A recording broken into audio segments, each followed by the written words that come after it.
الحق صوت قد شجاني وبلغني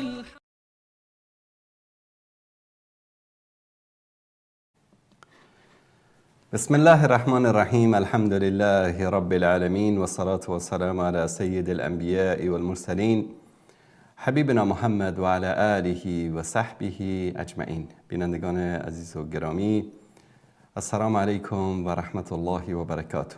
در خدمت شما عزیزان و بزرگواران هستیم با قسمت دیگری از این برنامه تماس مستقیم با شما عزیزان، که در این برنامه تلفن های شما عزیزان رو جواب میدیم و پیام هایی که فرستادید رو انشالله پاسخ خواهیم داد. و میدونید که در برنامه اون روزی که شاید فرصت زیاد برای بینندگان میسر نمیشه، به خاطر همین این برنامه تماس مستقیم است. حتی در مورد مسائلی که در برنامه آن روزی که روزهای سه‌شنبه هم مطرح میشه گفتنی اگر دارید میتوانید در این برنامه مطرح بکنید. همین لحظه‌ای که من وارد استودیو شدم بیننده پیام فرستادن، فکر کنم از آلمان هست و در این برنامه در این مسیجشون سوالشون این است که السلام علیکم و رحمت الله، کلمه الله تقسیطو فی الیتامی در وسط آیه 3 سوره نساء چه ربطی به تعدد ازدواج و مردان دارد؟ سوال موجهی پرسیدن. انشاءالله در این برنامه به این سوالم پاسخ میدیم تا تماس‌های شما عزیزان برقرار بشه. از طریق تماس مستقیم میتونید به برنامه زنگ بزنید و همچنین از طریق شماره واتساپی که زیرنویس شدم میتوانید در برنامه مشارکت بکنید. خب، آیه رو باز میکنیم از مصحف. دوستان عزیز این آیه را اگر نشون بدید، آیه 3 سوره نساء است. سوره نساء بیشتر به امور خانم ها و بانوان و خانواده، صله رحم، روابط زن و شوهر، فرزندان و این مسائل میپردازه و آیات اول این سوره رو یا آیه اولش رو شاید هر روز جمعه شما در خطبه نماز جمعه از زبان خطبا در مساجد بشنوید. حتی اگر که به زبانهای غیر عربی هم صحبت بکنن، این آیه رو حتما با الفاظ عربیش میخوانند. در اینجا بسم الله الرحمن الرحیم الله سبحانه و تعالی میفرماید یا ایها الناس، ای انسان ها. یکی از خطابهای بین المللی قرآن کریم است که همه بشر رو مورد خطاب قرار میده. اتقوا ربکم الذی خلقکم من نفس واحده. بترسید، تقوا پیشه بکنید از پروردگاری که شما را از یک نفس آفرید. یعنی چی؟ عدالت، مساوات در بین همه بشریت. و خلق منها زوجها، از این انسانی که آفرید همسرش رو قرار داد، همسر برای او قرار داد یا همسر برای او به وجود آورد. و بث منهما رجالا کثیرا و نساء، و از این زن و مرد که آدم و حوا علیها السلام باشند مردان زیاد و زنان زیادی رو الله سبحانه و تعالی خلق کرد که همه بشریت در اصل برمیگردن به آدم و حوا علیها السلام. واتقوا الله الذی تساءلون به والارحام. بترسید، تقوا پیشه بکنید، خدا ترسی داشته باشید. در مقابل کی؟ در مقابل ارحامتان، خویشاوندانتان. صله رحم یکی از موارد خیلی مهمی است که الله سبحانه و تعالی در روز قیامت انسانها رو میپرسه. چه بسیارن کسانی که امروز با خواهرشون، با برادرشون، با خاله و عمه و دایی و این خویشاوندان نزدیکشون میباشید بنابر دلایل مختلف رفت آمد ندارن، قهر هستن. اینها پرسیده میشه در روز قیامت. طرف مثلا 1 سال 2 سال است با عمو، با داییش، با خواهرش، با برادرش، با عمهش، با خالش، با اینا صحبت نمیکنه. حالا سر میراث است، سر مال است، سر مسائل خانوادگی است. حتی کسی رو من میشناسم که مثلا خونه یک نفری خواستگاری رفته، دخترش رو بهش ندادن، الان تقریبا شاید 30 سال است که 35 سال است که با اون خانواده قطع ارتباط کرده، در حالی که از جمله محارمش محسوب میشن. بر صورت این مسئله صله رحم در اینجا تاکید میشه، به خاطر اینکه این آیه یک سری نصایح بسیار مهم اجتماعی است. در هر روز جمعه این رو در مساجد قرائت میکنن و ان الله کان علیکم رقیبا، و الله سبحانه و تعالی همیشه مراقب و نگهبان بر شماست. یعنی همه اعمال و رفتار و کردار شما را الله سبحانه و تعالی زیر نظر دارد. در آیه دوم الله سبحانه و تعالی در مورد اموال یتیم ها صحبت می کند. و آتوا الیتامی اموالهم، و اموال یتیمان را به آنها بدهید. امروز متاسفانه در ایران، در افغانستان، حتی در تاجیکستان، در خیلی از کشورهای اسلامی، وقتی کسی پدر و مادرش فوت میکنه یا پدرش فوت میکنه، عمو، دایی، قوم و خویش سعی میکنن که اموال اون رو غصب بکنن، اموال او رو بخورن، پولش رو، زمینش رو. در خیلی از مناطق، مثلا در افغانستان، یک کسی اگر یتیم باشه، کسی فوت میکنه، تصادف میکنه با مرگ طبیعی یا هر طوری از دنیا میره، زمین و املاکش رو برادراش و قوم و خیشش بین خودشون تقسیم میکنن، در حالی که این ظلم است. و این رو الله سبحانه و تعالی کسی که یک وجب از زمینی رو به ناحق غصب بکنه، الله سبحانه و تعالی به همون اندازه ای رو که غصب کرده باشه از زمین، این رو 7 طبقه زمین رو به همین شکل برش میدن، این رو طوق گردنش میکنن، یعنی گردنبند براش میسازن و در جهنم با همین میگرده. شما تصور بکنید یه خونه داره 600 متر است، کنارتون مثلا پسرعموی، پسردایی، قوم و خویشی، زمینش بوده، یک در حالت غفلت اومدید 1 متر از زمین اون رو قاطی زمینتون کردید. همین 1 متر رو الله متعال برش میده همینطوری از زمین و این رو طوق گردن میکنه یا گردن بند میکنه برای کسی که این رو غصب کرده و با همین حالت در بین آتش جهنم این عذاب میشه. حتی مثلا در تاجیکستان در خیلی معروف است، برادر به خواهر میراث نمیده. در افغانستان هم در بعضی از مناطق برادرها به خواهرها میراث نمیدن، یا به غیر میلش، خلاف میلش مجبورش میکنن که اون زمینش رو بفروشه یا به اینا ببخشه یا به اینها بده. اینا همه حق الناس است. این رو الله سبحانه و تعالی این طرف اگر مثلا 80 سال عمر کرده باشه، 80 مرتبه حج رفته باشه، هر سالم روزه گرفته باشه، طول عمرش هم هیچ نمازی رو قضا نکرده باشه، همه داراییش هم خیرات و زکات همه چیز داده باشه، مجاهد فی سبیل الله هم باشه، در جنگ فی سبیل الله شهیدم بشه، این حق الناس الله نمیبخشه، ولو این که مجاهد باشه و در جنگ با کفار رو در رو به شهادت برسه. 1 سانتیمتر، 1 میلیمتر از زمین کسی رو کسی غصب بکنه، چه بسیارن کسایی که امروز خاصا در افغانستان، مثلا در وقت کودتای کمونیستا بعضیا مهاجر شدن، برادرش، عموش، داییش، قومش، خویشش اومدن خانهش رو غصب کردن. امروز طرف مثلا بعد از 30 سال 40 سال برگشته میگه برو بابا زمین چی گپه چی، ما 30 سالی رو نگاه کردیم برای تو رفتی فرار کردین. حقش است، حق، ولو این که کافر باشه، یهودی باشه، نصرانی باشه، آتش پرست باشه، مشرک باشه، بت پرست باشه، یک مسلمان حق نداره که حق کسی رو بخوره، ولو که در هر دین و مذهبی باشه. در اینجا میفرماید که و اموال یتیمان را بدهید، ولا تتبدلوا الخبیث بالطیب، این ناپاک و مال خبیث رو با مال پاک خودتان قاطی نکنید.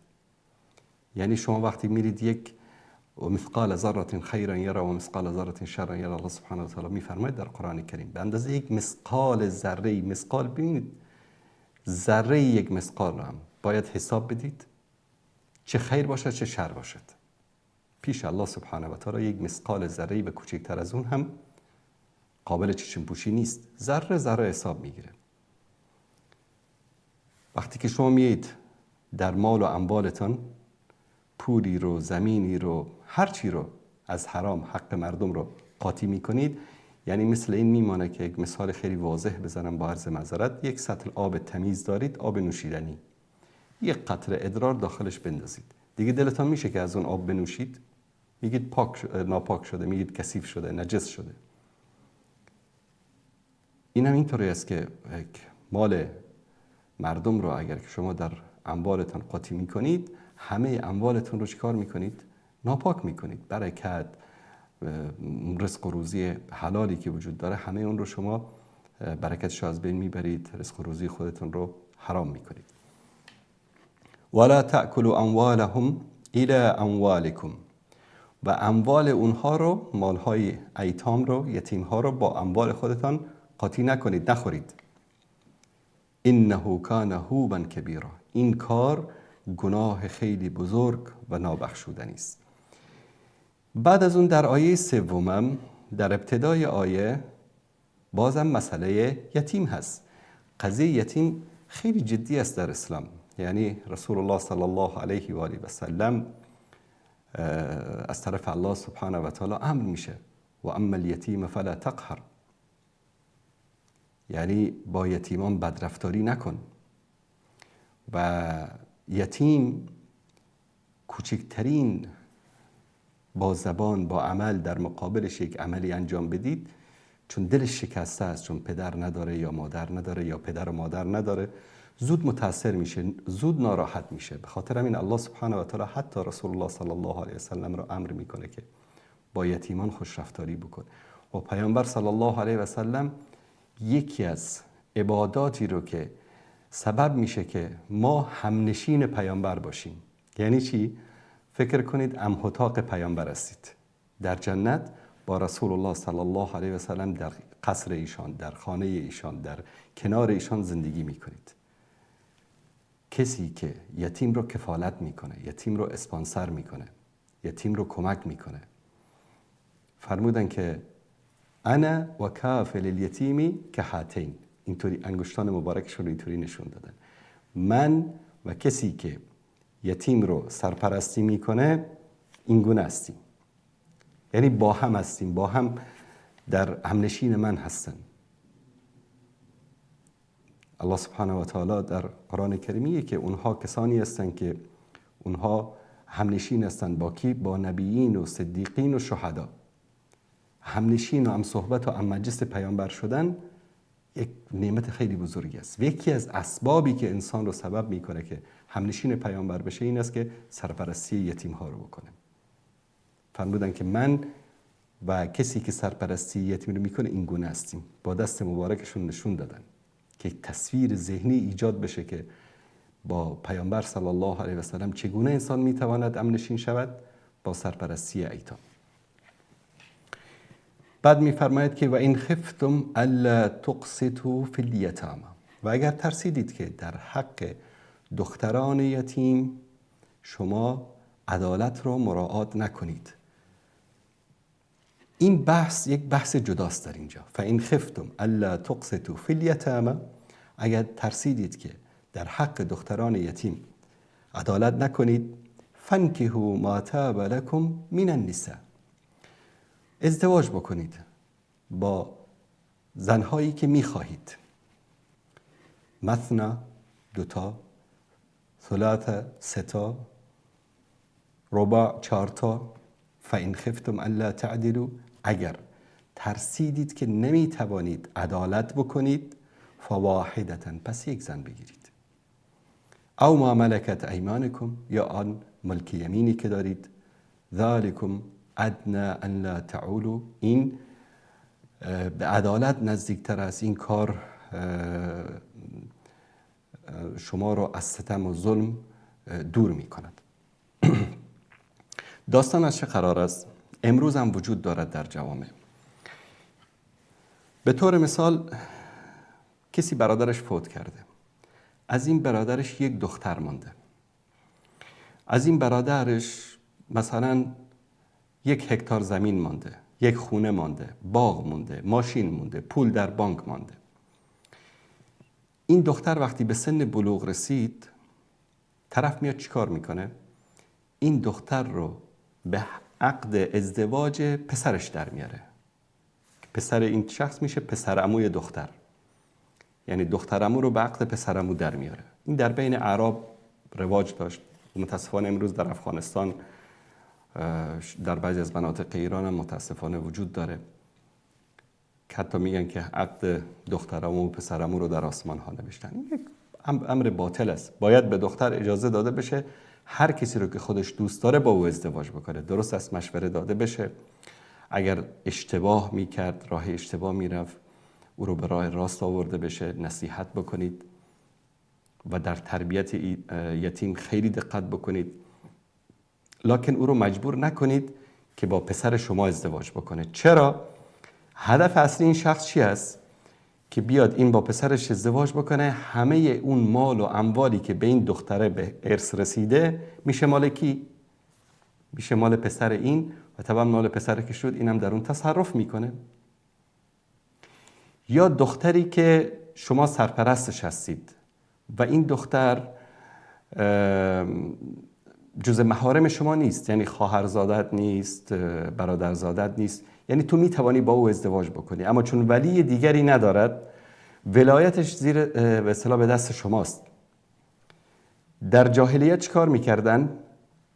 مردها میومدن با همین دختر ازدواج میکردن. هدف اصلی چی بود؟ که این مال و دارایی که از این دختر به اصطلاح از پدر و مادرش بهش به ارث رسیده رو این رو تصاحب بکنن. طبعا وقتی باش ازدواج میکرد میشد همسرش و همه اون مال و دارایی تحت تصرف این قرار میگرفت. اما اگر یا یک مسئله مهم دیگر مسئله مهر است. طبیعتاً وقتی خواست برای پسر خودش بگیره یا خودش ازدواج بکنه، اون مهری که بالمعروف هست یا اون مهری که دختر خودش میخواد اون رو نمیدن. میان چیکار میکنن؟ در این تصرف میکنن. نه کمتر بگیر، حالا مثلا یک چیز خودشون اصلا تعیین میکنن، اصلا به اون اختیار نمیدن. در حالی که مهر خرید و فروش نیست.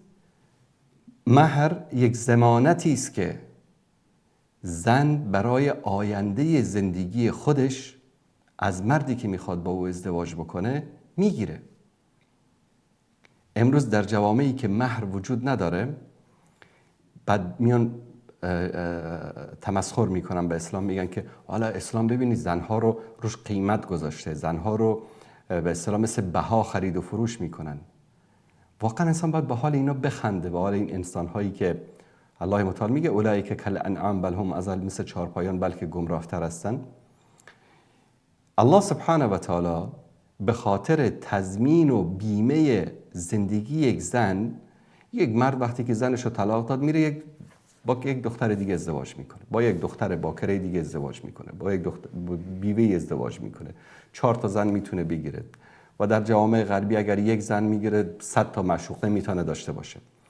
اما یک زن وقتی که یک بار ازدواج کرد، خاصا در جوامعی که مسائل بکارت و این مسائل خیلی اهمیت داره، دیگه به این زن به دید یک زنی که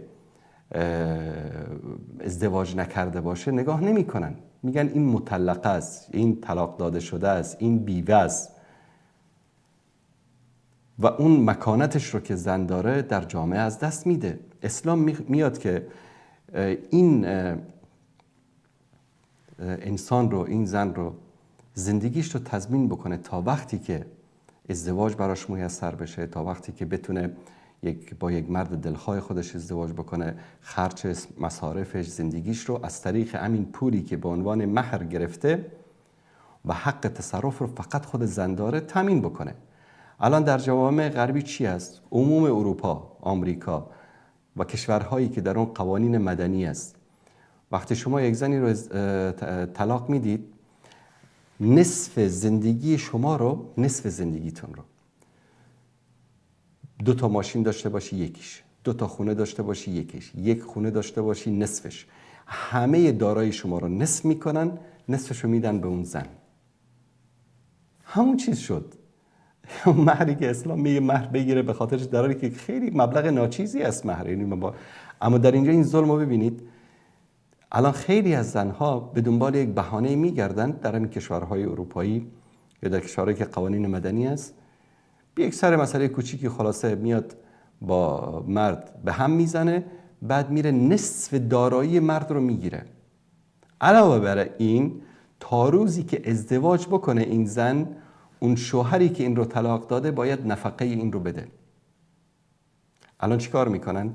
زن میاد طلاق میگیره، نصف دارایی شوهرش رو هم میگیره، هر ماه نفقه هم میگیره، میره با یک مرد دیگه یا روابط غیر مشروع، یا اینکه حتی در بعضی کشورهای اسلامی که قوانین مدنی است، میره با یک مرد دیگری نکاح عرفی میکنه، یعنی نکاح رسمی نمیکنه، میره تو یک مسجدی پیش یک امامی، پیش یک شخصی نکاح میبندن، درج نمیکنه در حکومت. چرا؟ به خاطری که هم از این مرد نفقه میگیره و هم با اون مرد دیگر زندگی میکنه. وقتی قانون به دست بشر بیفته این گونه ظلم و ستم صورت میگیره. به خاطر همین الله سبحانه و تعالی در اینجا و این خفتم الا تقسطوا فی الیتامی، اگر ترسیدید که این ایتامی رو که شما سرپرست اونها هستید حقشون رو ندهید، حقشون رو ضایع بکنید. یعنی انسان باید در اینجا خودش رو محاسبه بکنه. به طور مثال اگر این دختر $10,000 اگر مهر طلب داره از یک بیگانه، اگر تو میخوای این رو برای پسر خودت بگیری، تو بگو من 11 میدم به تو، یا همون حداقل همون 10 رو بده، نه اینکه بیای حقش رو ضایع بکنی، نه بگو من 5 میدم 6 میدم، اصطلاح ظلم بکنی در حقش. نه، همون چیزی رو که میخواد باید بهش بدی. و در دارایی که از پدر و مادرش بهش به ارث رسیده نباید تصرف بکنی. 1 میلیمتر از زمین و جایدادی که داره نباید غصب بکنی، نه برای خودت نه برای پسرت که میخوای اون رو به عقد ازدواج پسرت در بیاری. این قسمت از آیه اشاره به این مطلب است که وقتی که این یتیم هایی رو که شما سرپرست اونها هستید به سن بلوغ رسیدن و میخواهید اینا رو به ازدواج خودتان یا فرزندانتان در بیاورید، این نکته رو در نظر بگیرید که عدالت رو در حق اونها مراعات بکنید، حق اونها رو ضایع نکنید، هر به اصطلاح میراثی که به اونها رسیده رو پایمال نکنید. یک نکته را که اینجا باید بهش اشاره بکنم این است که متاسفانه مهر امروز در جوامع ما حق پدر و مادر است، خواستم پدر، برادر بزرگ، پدر. اینطوری نیست. باور کنید پدر اگر یک به اصطلاح سنت مهر دخترش رو بدون اجازه دخترش بخوره، این اکل اموال الناس بالباطل است. این مثل اینکه آتش جهنم رو خورده باشه، مگر اینکه در آیه قبلی اشاره شد، مگر اینکه اونها با رضایت خاطر به شما بدن. دخترت نکاح کرده، $10,000 مثلا مهر گرفته، میگه بیا پدر جان این $1,000 مثلا مال تو، این $5,000 مال تو. این هنیئا مریئا بخورید، این حق، این به اصطلاح حلال است برایتون. اما این که شما در اکثر جوامع دختر بیچاره اصلا مهر رو نمیبینه، پدر همونجا پیش مردا تمام میکنه، میگیره نت در جیبش میذاره، میره قمار میزنه، فحشا میکنه، میخوره، هر کاری میکنه، دختر بیچاره اصلا خبر نداره. این ظلم است. والله از قرانش در پیشگاه الله سبحانه و تعالی پاسخ میدید. اگر که شما دیدید که با این یتیمایی که شما سرپرستشان هستید نمیتوانید در حق اونا عدالت را مراعات بکنید، پس نکاح بکنید. ما طاب لکم من النساء، از زنهای دیگری که دلتون میخواد، 1، 2 تا 3 تا. نکته هم که در این قسمت آیه بعد اشاره بکنم، بعضی فکر میکنن میگن که تعدد از زوجات، یعنی 2 تا 3 تا 4 تا زن گرفتن سنت است، نمیدونم فلان است. نه سنت است، نه فرض است، نه واجب است، نه مستحب است، نه نفل است. هیچ گونه عبادتی نیستین، مباح است. یعنی چی؟ یعنی حلال است، اونم طبق شرایط که شرایطش رو باید مراعات بکنی. و مهمترین شرط در اینجا عدالت است. و انسانی که میره مثلا به خاطر عیاشی، به خاطر خوشگذرانی 2 تا 3 تا زن میگیره و عدالت رو در بینشون مراعات نمیکنه، در پیشگاه الله سبحانه و تعالی مسئول است و بازخواست میشه. پس آیه اینطوری است که اگر این یتیم هایی که شما سرپرست آنها هستید میترسید که حق اونها رو ضایع بکنید و حق اونها رو ندهید، یا اصلا اونها نمیخوان با شما ازدواج بکنن، نمیخوان با پسر شما ازدواج بکنن، حق ندارید اونها رو مجبور بکنید، حق ندارید حق اونها رو بخورید. و حق ندارید اگر که اعتماد نفس ندارید اونها رو به ازدواج خودتان یا فرزندانتان یا نزدیکانتان در بیاورید. آزاد بگذارید با هر کی دوست دارن ازدواج بکنن و شما بروید از زنهای دیگری که دوست دارید 1 2 تا 3 تا 4 تا بگیرید. این برای شما مباح است. فَإِنْ خِفْتُمْ أَلَّا تَعْدِلُوا فَوَاحِدَةً. اگر ترس این رو دارید که ببینید چرا الله سبحانه و تعالی خودتون رو میزان قرار میده. یعنی در نفستون ببینید، خودتون رو بسنجید، از پسش برمیایید یا نه. اگر نمیتوانید عدالت بکنید فواحدتاً، پس همون 1 تا رو بگیرید و سر جاتون آروم بنشینید. او ما ملکت ایمانکم، یا کنیزهای شما که طبق فقه اسلامی کنیزی که در جنگ اسیر شده باشه و طبعا شرایط خاص خودش رو داره، یک مردی که این کنیز رو در اختیار داره میتواند که با او مانند همسرش همبستر بشه، همه شرایط و حقوقی رو که یک زن داره در خانه می داشته باشه و این رو الله سبحانه و تعالی حلال قرار داده. ذالک ادنی ان لا تعولوا. این کمترین کاری است که شما می توانید انجام بدهید به خاطر اینکه ظلم و ستم نکنید و به همین اندازه‌ای که به اصطلاح توان دارید اکتفا بکنید، تحدی نکنید. آیه دوم هم در اینجا بهش اشاره بکنیم. و آتوا النساء صدقاتهن، و زنها رو مهرهایشان را کامل بدهید. نهلتن، کامل مهرهایشان را به خودشان بدهید. حق تصرف ندارید. پدری که مانند زهر و زقوم میره مهر دخترش رو میخوره، مثل این است که آتش جهنم رو خورده باشه. بچی میگه خودش راضی بود. برای که تو دسته بی رو بگیری سر بیچاره وایسی بگویی که خلاص این مال من گرفتم این پول رو، بگو جرأت داره که بگه نه؟ این حرام است. مردی که مهر دخترش رو میگیره و میخوره مانند کسی است که بره دزدی بکنه و اون پول رو بیاره بخوره. فرق به اون پولی که رفته دزدی کرده باشه یا از راه حرام به دست آورده باشه با این مهر وجود ندارد، الا اینکه خودش راضی باشه. فَإِنْ تِبْنَ لَكُمْ، اگر که با رضایت خاطر، با طیب خاطر به شما بخشیدن، به شما دادن همش رو یا قسمتش رو، فَإِنْ تِبْنَ لَكُمْ عَنْ شَيْءٍ مِنْهُ، از این مهرشون یک قسمتی رو، یک چیزی رو یا کلش رو به شما دادن. نفساً، با راحت نفس، یعنی با طیب خاطر، از دل، مثل که در اصطلاح میگن که از دلش کشیده به شما داده باشه، فکلوه هنیئا مریئا، این رو شما میتوانید در این صورت حلال و گوارا بخورید. در این صورت باکی وجود ندارد. این آیه، البته این صفحه تقریبا همه آیاتش در مورد یتیم ها هست و اموال یتیم هست و خوردن مال یتیم هست و اینکه باید خیلی دقت میشه در اسلام بر اینکه اموال ایتام ضایع نشه. آنچه که از پدر و مادرش به اونها رسیده رو نباید ضایع بکنن. ان شاءالله در یک فرصت مناسب بقیه این آیات رو هم خدمت شما عزیزان بیان خواهم کرد. بیننده گرامی سلام علیکم، بفرمایید. بیننده گرامی بفرمایید. لطفاً صدای تلویزیونتون رو ببندید. سلام علیکم. علیکم السلام و رحمت الله و برکاته.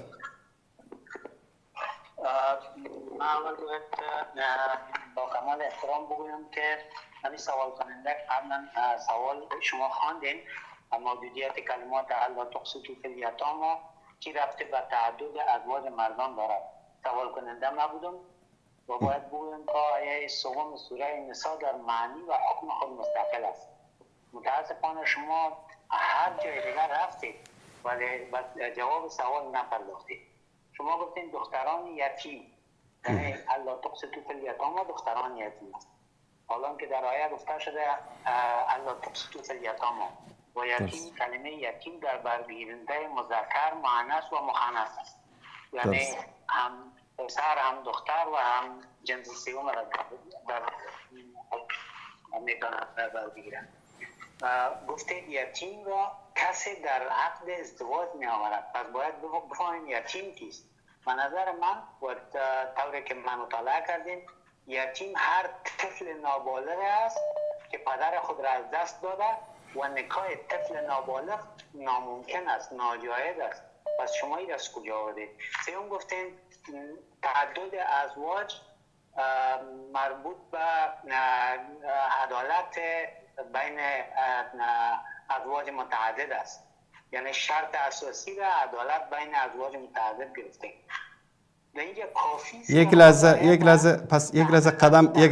یک لحظه برادر عزیز، یک لحظه قدم به قدم بریم. شما الان یک موضوع رو مطرح کردید رفتید رو موضوع دیگر.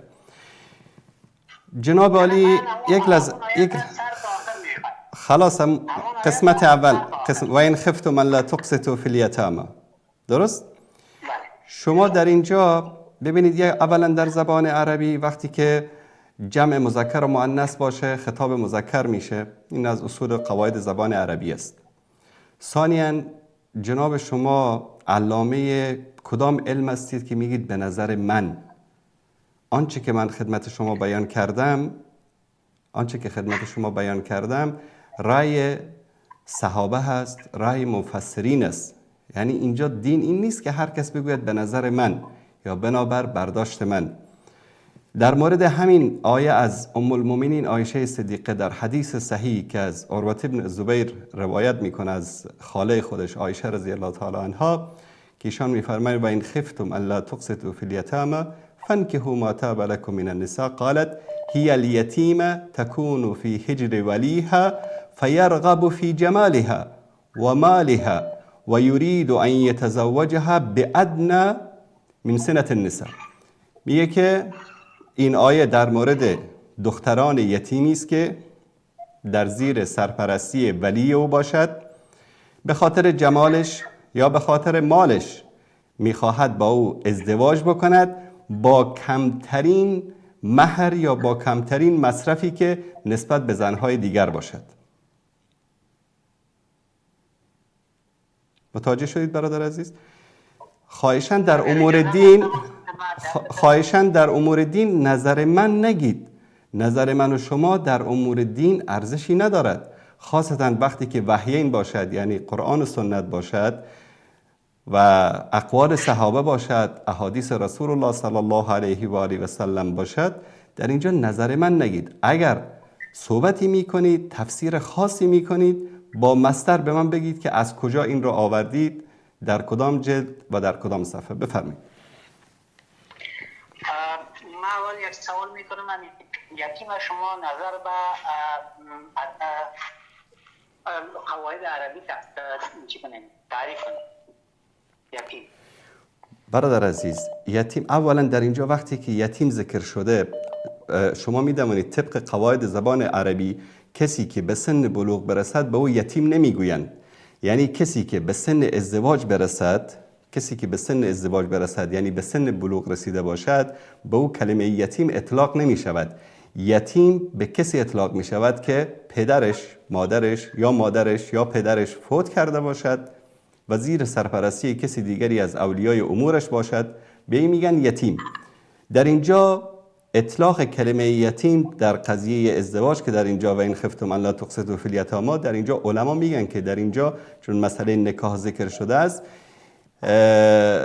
یتیم در اینجا به شکل مجازی آمده است. یعنی چون بعد از اینکه به سن بلوغ برسه، چه دختر باشه چه پسر باشه، به او یتیم نمیگن. و این که در اینجا صیغه مذکر ذکر شده، جمع مذکر و مؤنث که باشه در زبان عربی صیغه مذکر میشه. بفرمایید الان شما تفسیرتان را با ذکر مصدر بگویید که از کجا این تفسیر را آوردید.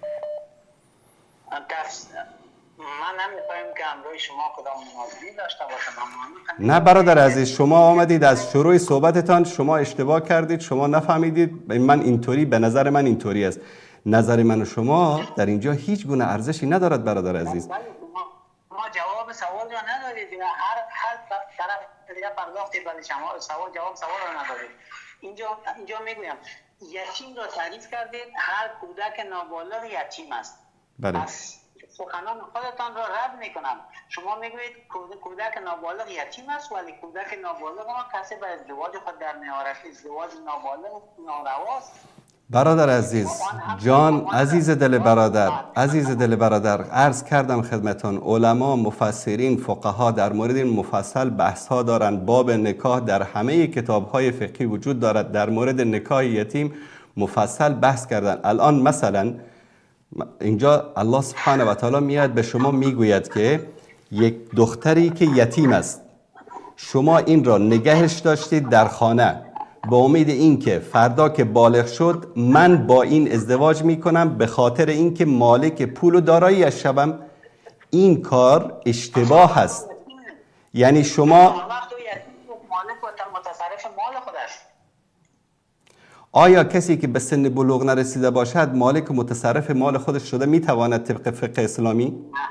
زمانی که یتیم باشه مالک و متصرف نمی باشه، ولی زمانی که به بلوغ برسه مالک و متصرف مال خود میشه. پس به خاطر همین که وقتی که بالغ شد و به متصرف مالش شد، مردم چی میکردن؟ طمع در ازدواجش داشتن تا که این مال و دارایی رو به مال و دارایی خودشان بیفزایند. الان برادر عزیز، من سوالی که شما طبق نصی که پرسیدید، دوست عزیز شما سوال پرسیدید که این خفتم الا تقسطوا فی الیتامی در داخل آیه تعدد ازواج معنیش چی است؟ درست؟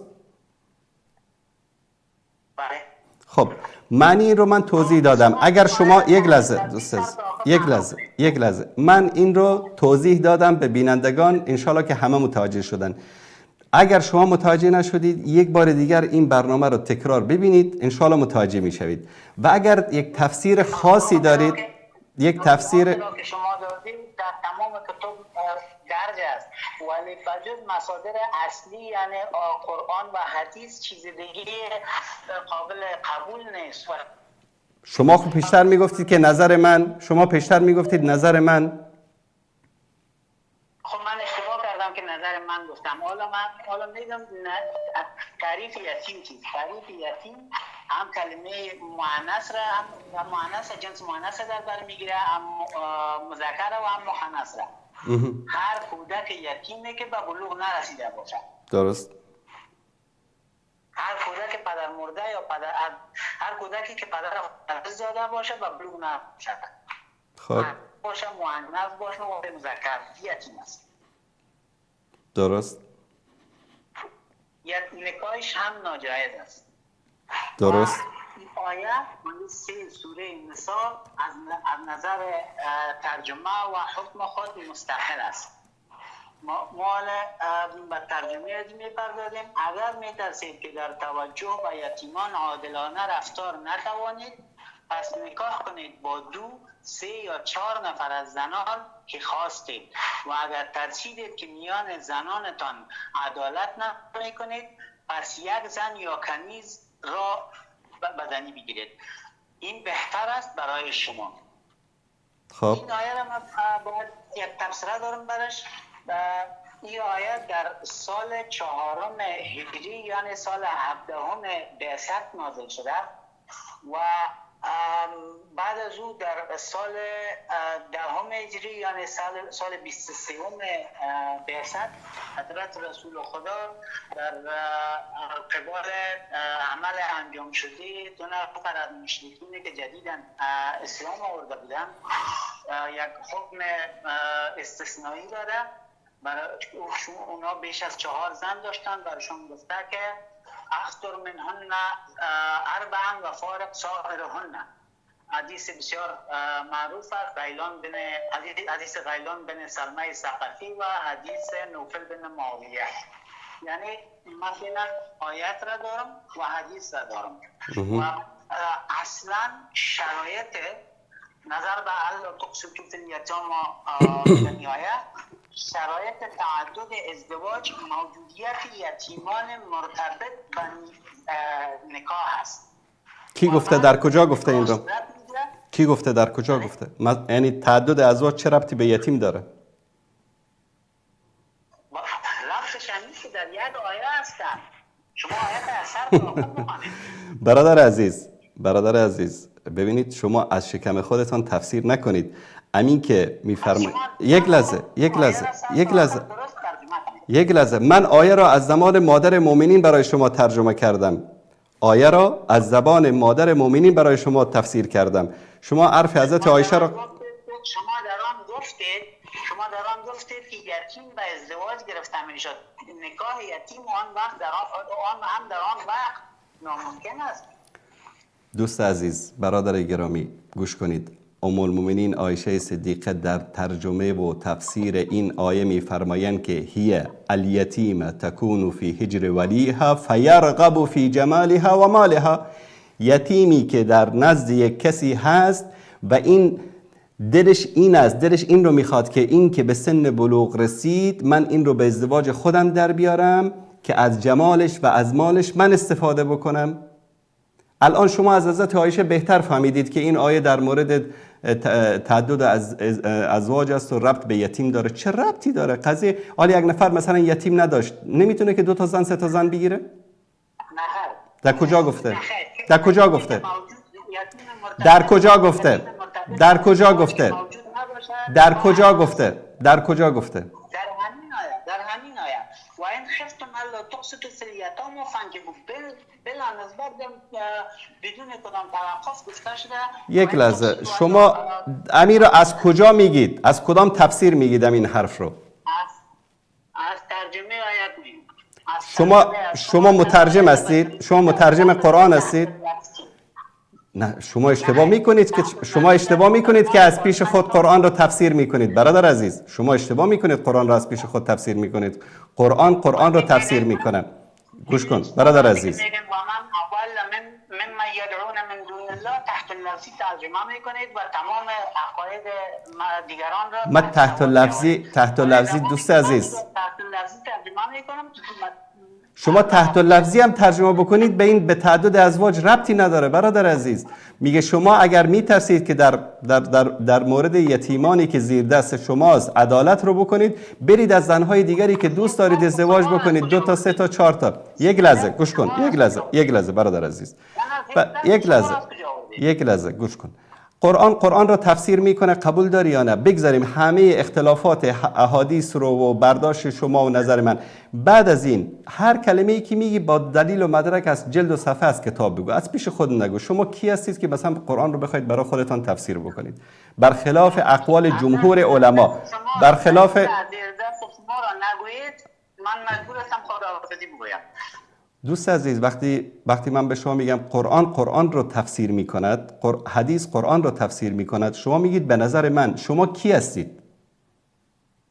این توهین نیست. یعنی شما کی هستید؟ شما علامه دهر هستید؟ مفسر قرآن هستید؟ در اینجا زیر دست را از کجا آوردید؟ بابا جان، امی کسی که وقتی که مثلا من شما بگم این یتیم هایی که شما مثلا سرپرستشان هستید، یا در مورد یتیمان یک لحظه وقتی من به شما بگم در مورد یتیم ها عدالت را مراعات بکنید، یعنی چی؟ یعنی شما وقتی که سلطه دارید عدالت را مراعات میکنید، وقتی سلطه نداشته باشید عدالت رو چطور مراعات میکنید؟ الان من مسئول یتیم بدون سلطه باید خب یک گپ بی‌معنی است. الان من به شما بگم در مورد یتیم ها عدالت را مراعات بکنید، منظور چی است؟ یتیم هایی که شما بر آنها سلطه دارید. ببینید برادر عزیز، یک لحظه گوش کن. الان گوش کنید. سوره نساء آیه 127 الله سبحانه و تعالی همین آیه رو در اینجا بیشتر توضیح میده. میگه یستفتونک فی النساء، از تو درباره زنها فتوا میخواهند. قل الله یفتیکم فیهن، بگو که الله سبحانه و تعالی در مورد آنها به شما فتوا میدهد.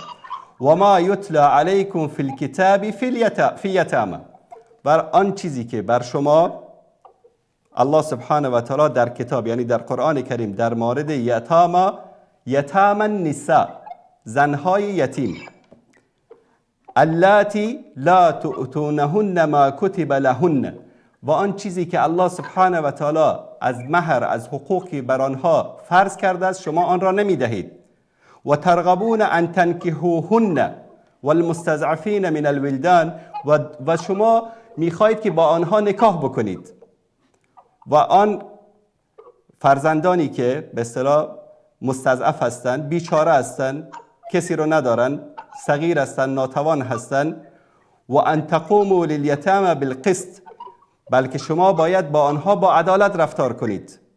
ولا تفعلوا من خیر فان الله کان به علیما، و اگر کار خیری انجام میدهید الله سبحانه و تعالی به اون آگاه است. اینو چی میگید؟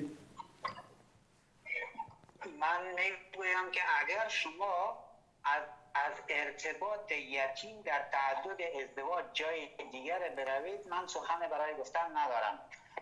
خب این پس آیه تنهایی در معنا و حکم خود مستقل است. وما يتلى عليكم في الكتاب في يتامى النساء التي لا تؤتونهن ما كتب لهن وترغبون ان تنكحوهن، یعنی چی؟ همین رو ترجمه کنید برای من. شما لحظات پیش میگفتید که یتیم از آیه 3 سوره نساء جای دیگر نخواهم رفت. خداحافظ. شما از شکمتان صحبت میکنید دوست عزیز. خداحافظ. یعنی من تعجب میکنم 4 روز در اروپا زندگی کردن، خودشان را علامه و مفسر قرآن میدانن. والله مشکل است این.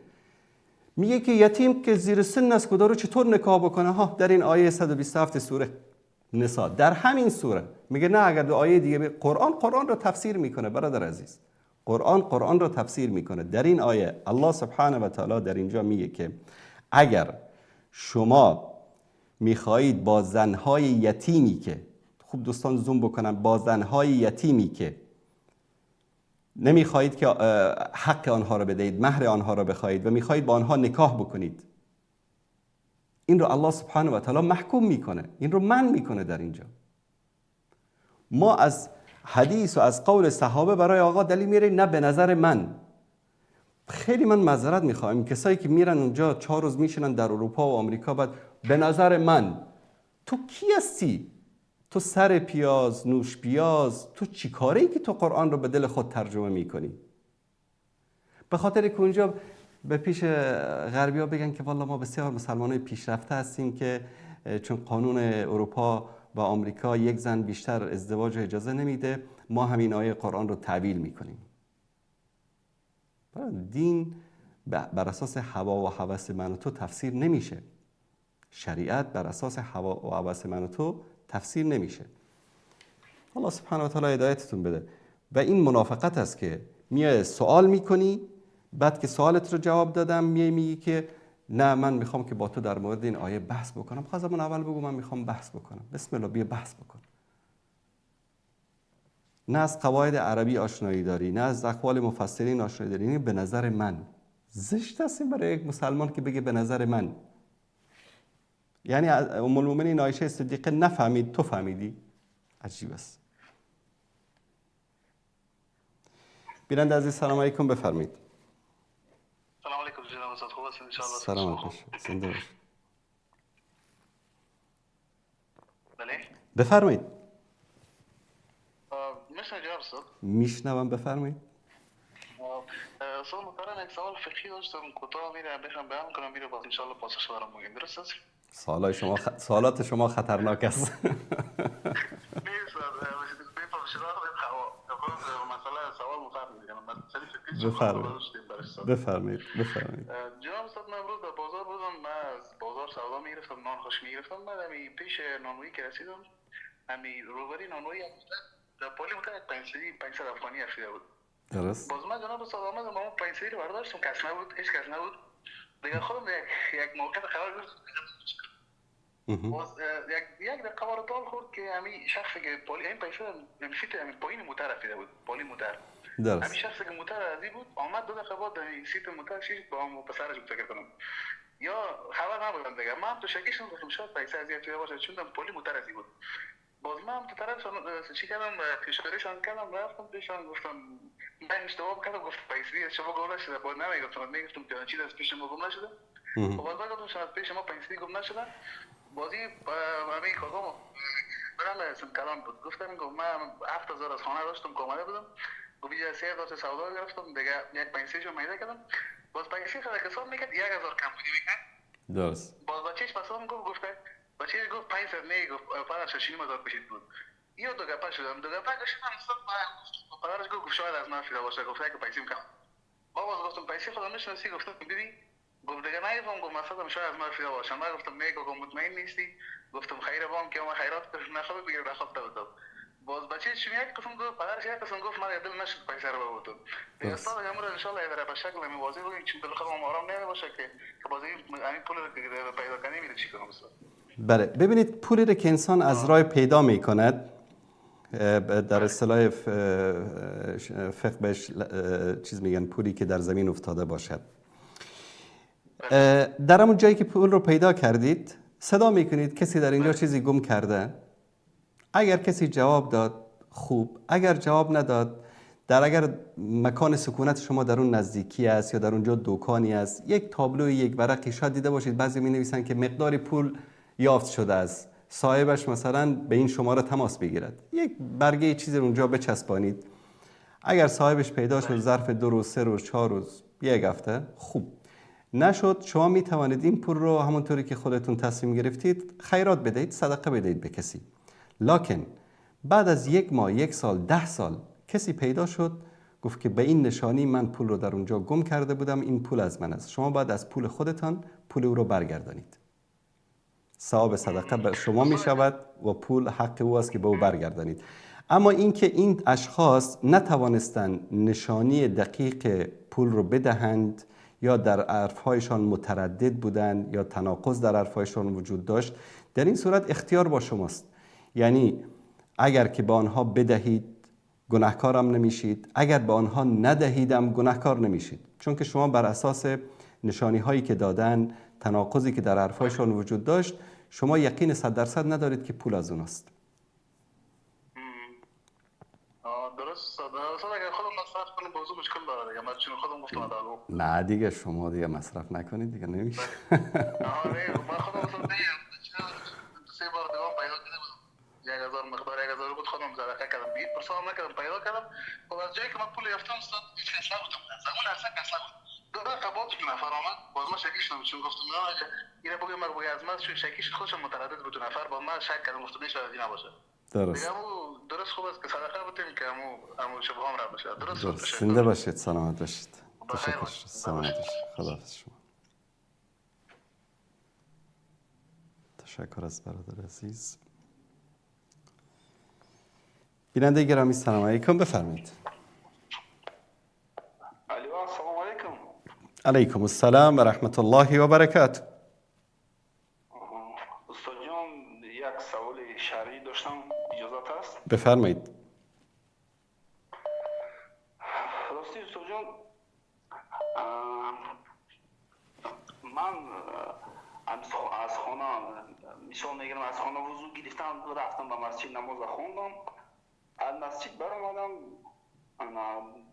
از نوک انگشتم مقداری خونه که برآمد که در مذهب ابو حنیفه اون مقداری که برآمد در مذهب ابو حنیفه میشکنه طهارت وضو در مذهب شافعی نمیشکنه راستی من در همین استون در تعجب افتادم برای اینکه همین سوال در شما مطرح کنم که همین مثلا مثال میگیریم که یک شخص اینا من در مذهب ابو حنیفه یک برادر من در بر من در مذهب شافعی هر دوی ما با وضو میگیریم دو کسا نماز میخونیم از نماز میبریم هر دوی ما همون مقداری که خونه که از انگشت ما برآمد هم از من هم از برادرم همین چی میشه که هر دوی ما طهارت وای نمیشکنه طهارت من میشکنه اما مثلا نماز میخونیم نمازی مثلا کسی که وضوش کامل است میگن نمازش قبول نمیشود انا سوال در چی که نمازی که در مذهب شافعی نمازش قبول میشود نمازی من قبول نمیشود همین یک روشن‌تر مطرح میکردیم برادر عزیز در مورد خون جمهور فقها حنبلی، شافعی، مالکی ظاهری جمهور فقها و فقهای صحابه به این اعتقاد هستند که خون وقتی که یک جای زخم باشه، یک جای مثلا یک خراشه‌ای بشه، خونی خارج بشه، این وضو را نمیشکند و نماز صحیح است. درست؟ در نزد علمای احناف الله سبحانه و تعالی رحمتشان بکند، شرط این رو گذاشتن که اگر این خون جاری شود، یعنی اون مکانی که زخم شده بریده شده از اونجا خون جاری شود، یعنی قطره قطره مثلا بچکد، در این صورت در مذهب حنفی وضو باطل می شود. اما به مجرد خراش شدن و خون از جای زخمی باشد، یعنی خون شدن، حتی در مذهب حنفی هم در نزد اکثر علمای احناف وضو نمیشکند الا اینکه خون از مکانی که زخم هست از اونجا جاری شود. متوجه شدید؟ الان سوال شما یک کمی واضح‌تر من جواب بدم. به طور مثال شما ترس از این دارید که امام شافعی است، خون از بدنش جاری شد، نماز امام جماعت است، آیا نماز ای باطل است یا باطل نیست؟ جمهور علما میگن نمازش باطل نیست و نمازی که شما پشت سر آن امام شافعی که دستش یا جایی از بدنش خون شده باشد، نماز شما هیچ اشکالی ندارد. درست است؟ نماز شما هیچ اشکالی ندارد، نماز شما کاملا صحیح است و هیچ مشکلی در اون نیست. این اختلاف نظر ببینید در اصل همه با هم متفق هستند. در اصل بر این متفق هستند که خون شدن زخمی در بدن وضو را نمیشکند. حنفی و شافعی و مالکی و حنبلی بر این همه متفق هستند. اختلاف در کجا هست؟ در مقدار است که حنفی ها میگن که اگر که مقدارش از جایی که زخم باشد بیشتر شود، جاری شود، در اون صورت وضو میشکند. اما این دلیلی که در اینجا میارن که وضو میشکند، یعنی پایه و اساسی در سنت صحیح رسول الله صلی الله علیه و آله و سلم ندارد، بلکه رأی و اجتهاد است. و عالمی که در یک مسئله اجتهاد میکند، گفتیم که اگر اجتهادش درست باشد 2 اجر میبرد و اگر اجتهادش خطا باشد 1 اجر میبرد. و انسان در مسائل اجتهادی اگر رأی یک عالمی را قبول میکند و رأی عالم دیگری را رد میکند بر اساس علم یا بر اساس تقلید، در هر دو صورت شما نمازتون، عبادتهای شما درست است و هیچ اشکالی ندارد. اما در مسائل اصول دین، در مسائل اصول در اینجا جایی برای اجتهاد نیست.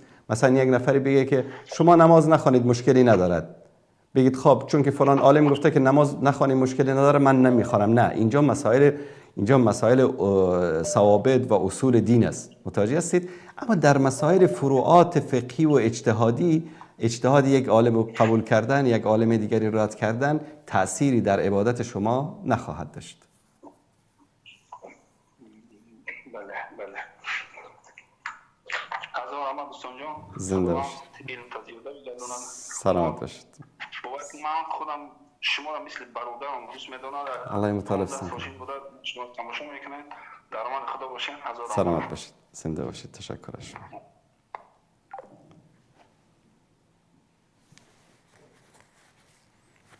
تشکر میکنیم از این برادر عزیز و بزرگوار. دوست عزیزی گفتم به کامنت ها هم سر بزنیم. خب چشم سر میزنیم. عرض سلام دارم خدمت همه عزیزان. به کسانی که با آیات الهی ایمان نمی‌آورند خدا آنان را هدایت نمی‌کند. چرا هیچ پیغمبر زن نداره؟ میشه دلیلش رو بگید؟ با تشکر. برادر عزیز، چرا هیچ پیامبر زن نداریم؟ من اگر بخوام دلایل بگم از قرآن و سنت و از ایدئولوژی اسلامی شاید قبول نکنن مردم. من کسایی که مثلا فمینیست ها هستن یا که کسایی که متاثر از فرهنگ غرب هستن شاید قبول نکنن. به یک شکل دیگری جواب میدم با همون زبانی که اینها میفهمن. چرا بیشتر رئیس جمهورهای دنیا مرد هستن؟ به ندرت زن پیدا میکنید.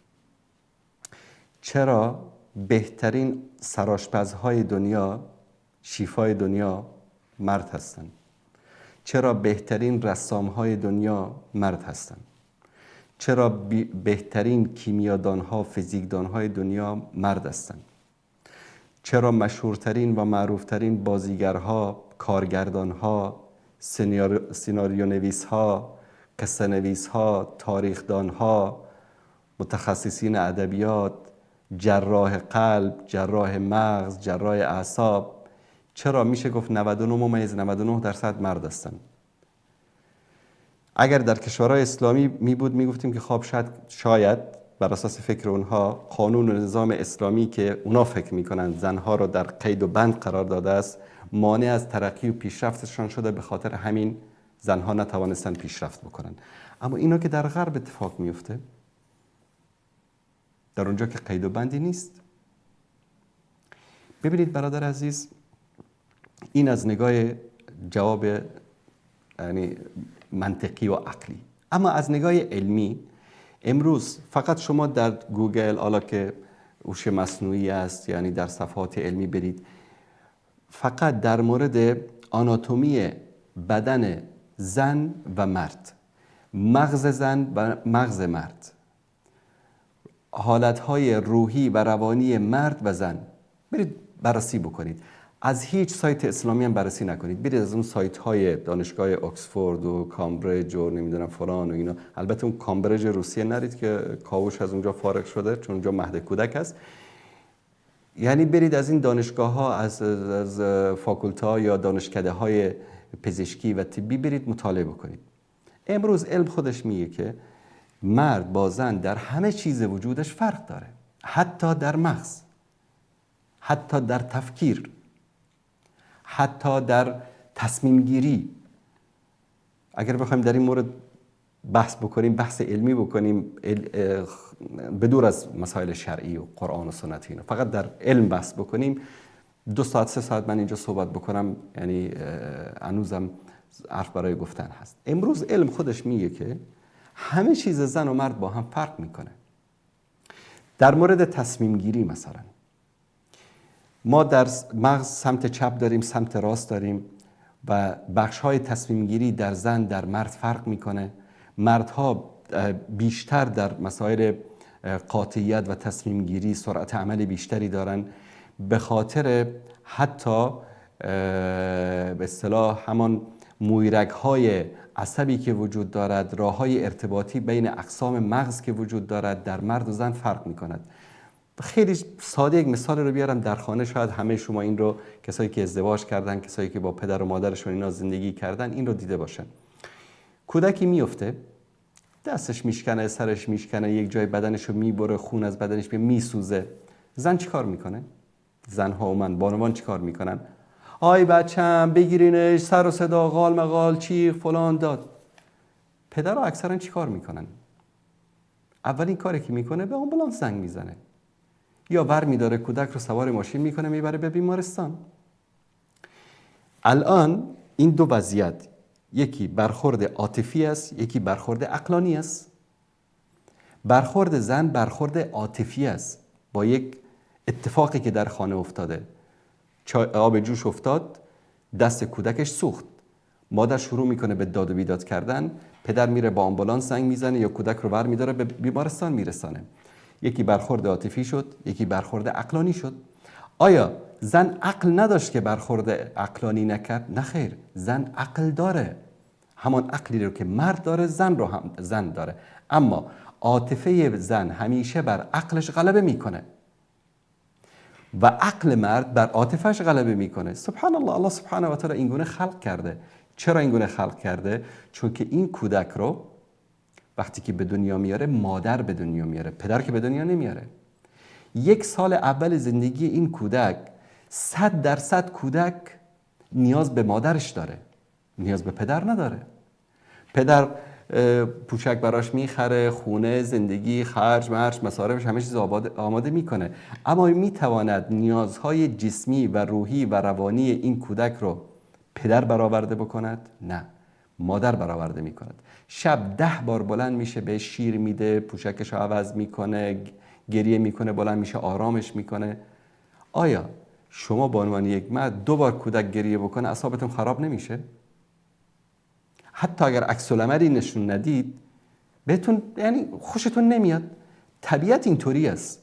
الله سبحانه و تعالی طبیعت رو اینطوری ساخته، طبیعت مرد زن رو اینطوری ساخته. به خاطر همین مرد میره در بیرون با سختی ها و مشکلات زندگی درگیر میشه. نفقه این زن و کودک بر عهده این مرد است و این زن با عاطفه و با مهر و محبت مادری کودک رو در خانه تربیت میکنه. غرب آمد همین نظام آفرینش رو چیکار کردن؟ به هم زدن. گفتن هر دوتا برن بیرون کار بکنن. هر دوتا رفتن بیرون کار کردن. کودک رو کی تربیت میکنه؟ مهد کودک. میبرن در یک جایی میدن، صبح ساعت 5 صبح یا 7 صبح یا 6 صبح. شب که کار هر دوتاشون برگشتن کودک رو از اونجا میگیرن. بعد از اون میان خونه خسته و کوفته، کودک از مهر و محبت پدر و مادر محروم. به خاطر همین نسل بعدی که آمد، نسل بعد از اون که آمد، چیزی به اسم پدر، مادر، خانواده این چیزها رو نمیشناسه و امروز به سر خودشون میزنن، گرفتارن که چطور اون خانواده رو دوباره در اروپا، در آمریکا دوباره اون صمیمیت رو، اون کانون گرم خانواده رو دوباره ایجاد بکنن. اما کار از کار گذشته. نسل‌هایی تربیت شدن که چیزی به اسم خانواده براش اصلا مهم نیست. من 6 ماه بعد پدرش رو تو کوچه میبینه. آی داد، تمام همانقدر. روز پدر یک جوراب یا یک شاخه گل برای پدرش، روز مادر یک چیزی گلی، دسته گلی برای مادرش میبره. تمام شد و سلام. وقتی به سن پیری هم رسید میبرن به پرورشگاه میدن اونجا تا روزی که زنده استفاده میکنن، روزی که به اصطلاح از دست و پا افتاد میبرن به پرورشگاه میدن. چرا؟ چون اومدن نظام آفرینش رو به هم زدن. حالا یک پیامبر تصور بکنید که یک پیامبری مثلا زن باشه، بعد بره در صحنه جنگ احد یا جنگ بدر یا مثلا در تصمیم گیری های سیاسی، بعد چه بلایی سر انسان ها بیاره.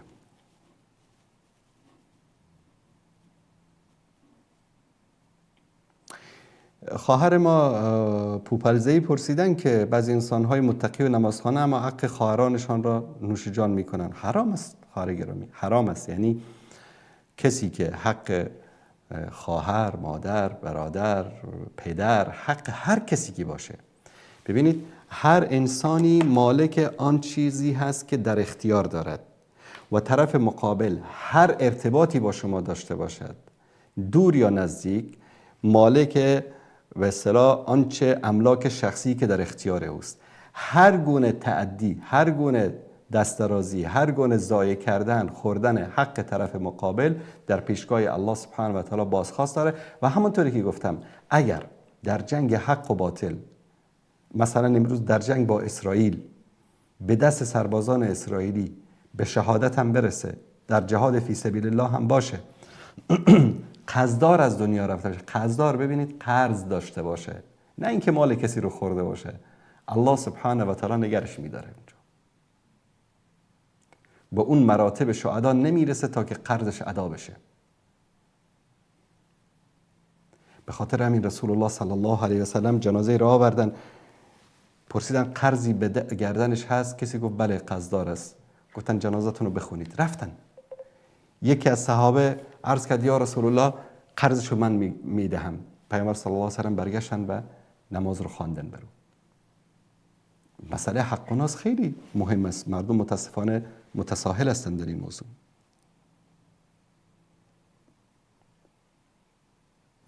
دوستی پرسیدن نکاح چه معنی؟ نکاح ببینید اصطلاحاً به معنی همبستری، اصطلاحاً به معنی همبستری و ازدواج است.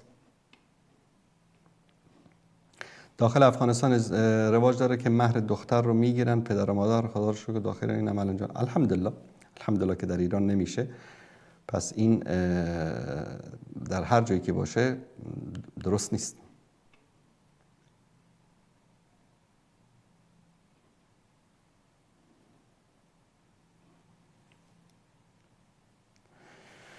در مورد دوستی پرسیدن در مورد این که چگونه انجام می شود و میگن که سنت هست، های این درست است و طریق انجام دادن و توضیح ده چی سنت هست؟ یعنی من متوجه نشدم.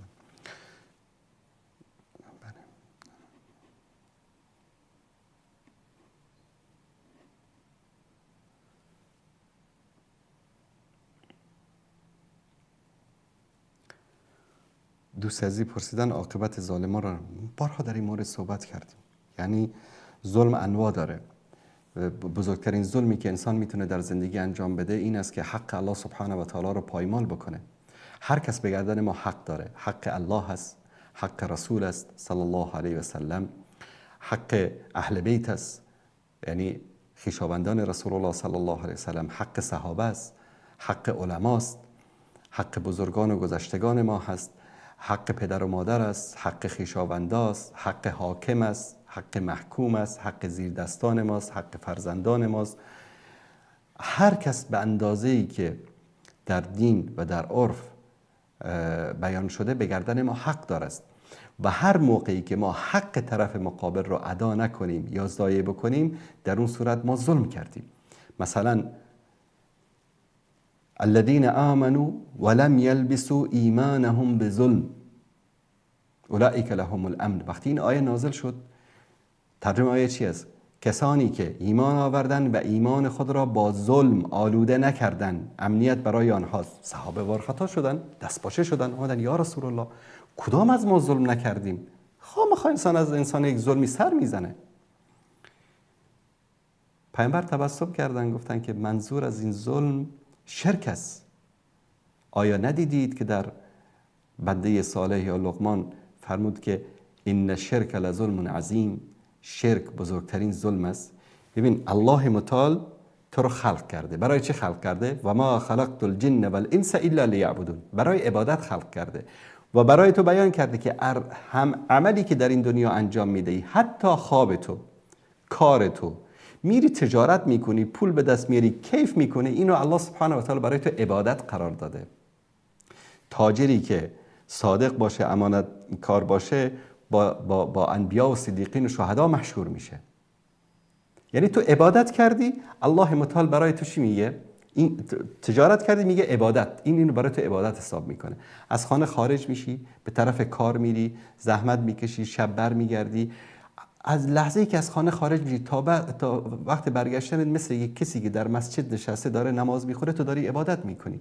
بابا جان دین ما اینقدر چیزه که حتی میگه ابتسامتک فی وجه اخیک صدقه. از ساختمان میای پایین، از اون مجمع مسکونی که زندگی میکنی، دم در نگهبانی از همسایه، از دوستی، هر کسی که سرات برابر شد سلام میدی، تبسم میگی. این تبسم کردی برای تو صدقه است. صدقه چی است؟ عبادت است. الله متعال میگه که من تو رو برای عبادت آفریدم، از تو یک چیز خواستم، به من شریک نیاری. توحید رو خواسته از ما، نه؟ لا اله الا الله کلید بهشت است، کلید دخول به اسلام است. اما تو میری به الله شریک میاری، پس بزرگترین ظلم رو در حق الله کردی. کسی که به تو رزق داده، روزی داده، همه نعمت‌ها رو به تو داده، اما تو رفتی چیکار کردی؟ اون عبادتی رو که خالص برای الله باید انجام بدی، ایاک نعبد و ایاک نستعین باشه، برای غیر الله انجام دادی، پس بزرگترین ظلم رو در حق الله انجام دادی. پیامبر صلی الله علیه و آله و سلم قرآن رو برای تو آورده، سنت رو برای تو آورده، روش و راه زندگی صحیح رو برای تو آورده، اما تو در پی نظام‌ها و روش‌های غیر سنت و غیر قرآن هستی. ظلم در حق پیامبر است. عدم اطاعت از دساتیر رسول الله صلی الله علیه و سلم ظلم در حق پیامبر است. حتی در قرآن میگه که پیامبر صلی الله علیه و سلم شکایت میکنه در ان قوم اتخذوا هذا القرآن مهجورا. قوم من این قرآن رو متروک قرار دادن. یعنی چی؟ به این قرآن عمل نکردن، به سنت من عمل نکردن. اطیعوا الله و اطیعوا الرسول گفته. پس ظلم در حق پیامبر است. ظلم در حق پدر و مادر این است که به اونها احسان نکنی، نیکی نکنی، حقوق اونها را ادا نکنی. در همه ماحول ما کسانی هستند که بر ما حقوق دارن و ما بر اونها حقوق داریم. حق مسلمان بالای مسلمان چی است؟ دعوت او رو استجابت بکنه، در جنازه او شرکت بکنه، نیاز داشت به او کمک بکنه، اگر یک سرش صدا کرد ازش چیزی خواست به داد او برسه، به دشمن تسلیمش نکنه، او رو خوار و ذلیل نکنه. همه به گردن ما. حتی حاکم مسلمان بر گردن رعیت حق داره. اطیعوا الله و اطیعوا الرسول و اولو الامر منکم. اولو الامری که بر اساس قرآن و سنت حکم میکنه حقش بالای ما این است که از او اطاعت بکنیم، بر علیه او بغاوت نکنیم، بر علیه شورش نکنیم، ناامنی ایجاد نکنیم، هرج و مرج ایجاد نکنیم. اگر گاهی اوقات حقوق شخصی ما پایمال میشه، به خاطر شخص خود ما جامعه رو به هم نزنیم. و من حقوقی دارم بر گردن حاکم، که امنیت من رو تامین بکند، تجارت من رو تامین بکند، زندگی من رو تامین بکند، تحصیل من رو تامین بکند، امنیت فکری، اعتقادی، روحی، روانی، جسمی، اینا رو تامین بکند. همه این محیطی که جامعه‌ای که ما زندگی می‌کنیم بر اساس یک سری حقوق متقابل استوار است و هرگاه یکی از این حقوق پایمال بشه این ظلم است. الله متعال مثلا این امکانات رو به من داده، کسی دیگری بیاد بر اساس حسد، تعدی، تجاوز بخواد اینا رو از من بگیره، ظلم است.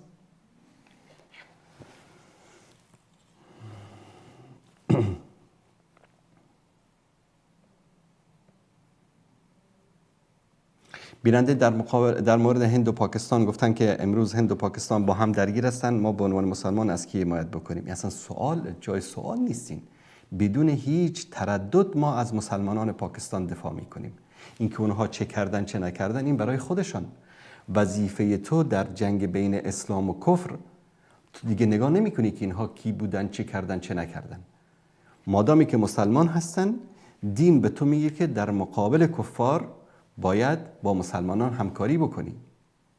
اینایی که میگن پاکستان این بوده، پاکستان این بوده، پاکستان اون بوده، برادر عزیز درست است. حکومت پاکستان، فوج پاکستان، استخبارات پاکستان خیانت کردن، جنایت کردن، ظلم کردن، ستم کردن در حق ملت افغانستان. اما فراموش نکنیم که ملت پاکستان بیش از 30 سال هست، چیزی در حدود 40 سال میشه که میلیون ها نفر مهاجر افغانی رو جا دادن و وضعیتی که مهاجر افغانی در پاکستان داره در هیچ گوشه دنیا نداره. نه در ایران، نه در هیچ جای دنیا نداره. زمین ماننده که زمین خودش باشه، خانه ماننده که خانه خودش باشه، تجارت ماننده که تجارت خودش باشه. شما ببینید در پاکستان مثلا در همین پیشاور از مالگمندهی گرفته تا قصه خانی و صدر و همین مناطق، مارکت هایی که در پیشاور هست تا کارخانه، کسانی که بلد هستن این اسما رو باهاش آشنایی دارن.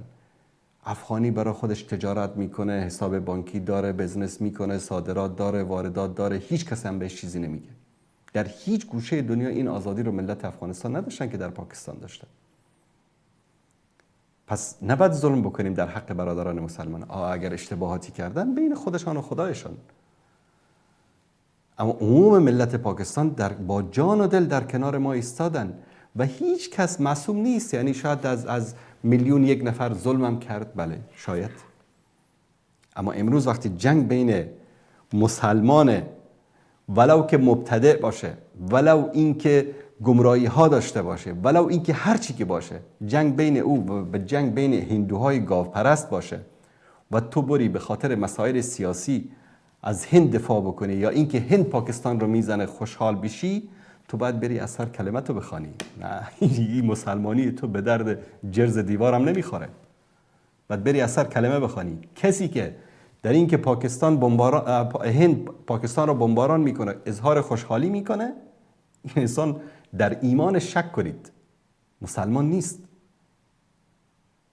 چرا که مسلمان به خاطر اذیت و آزاری که یک مسلمان ببینه خوشحال نمیشه. این اصلا وارد اسلام نشده که از اسلام خارج بشه. پس از دوباره کلمه بخوانه. چطور تو یه راضی میشی که مثلا گاوپرست ها، گوساله پرست های هند برادران مسلمان تو رو بمباران بکنن و تو خوشحال بشی چون که با پاکستان مشکل سیاسی داری؟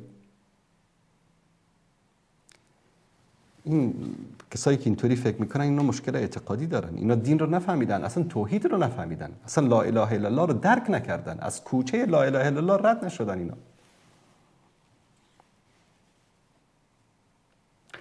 بیننده عزیز پرسیدن که کسی میتواند تکفیر بکند؟ هر کس میتواند تکفیر بکند؟ نه خیر برادر، هر کس نمیتواند تکفیر بکند. تکفیر رو ببینید تکفیر شروط داره. من در یک برنامه مفصل ذکر کردم.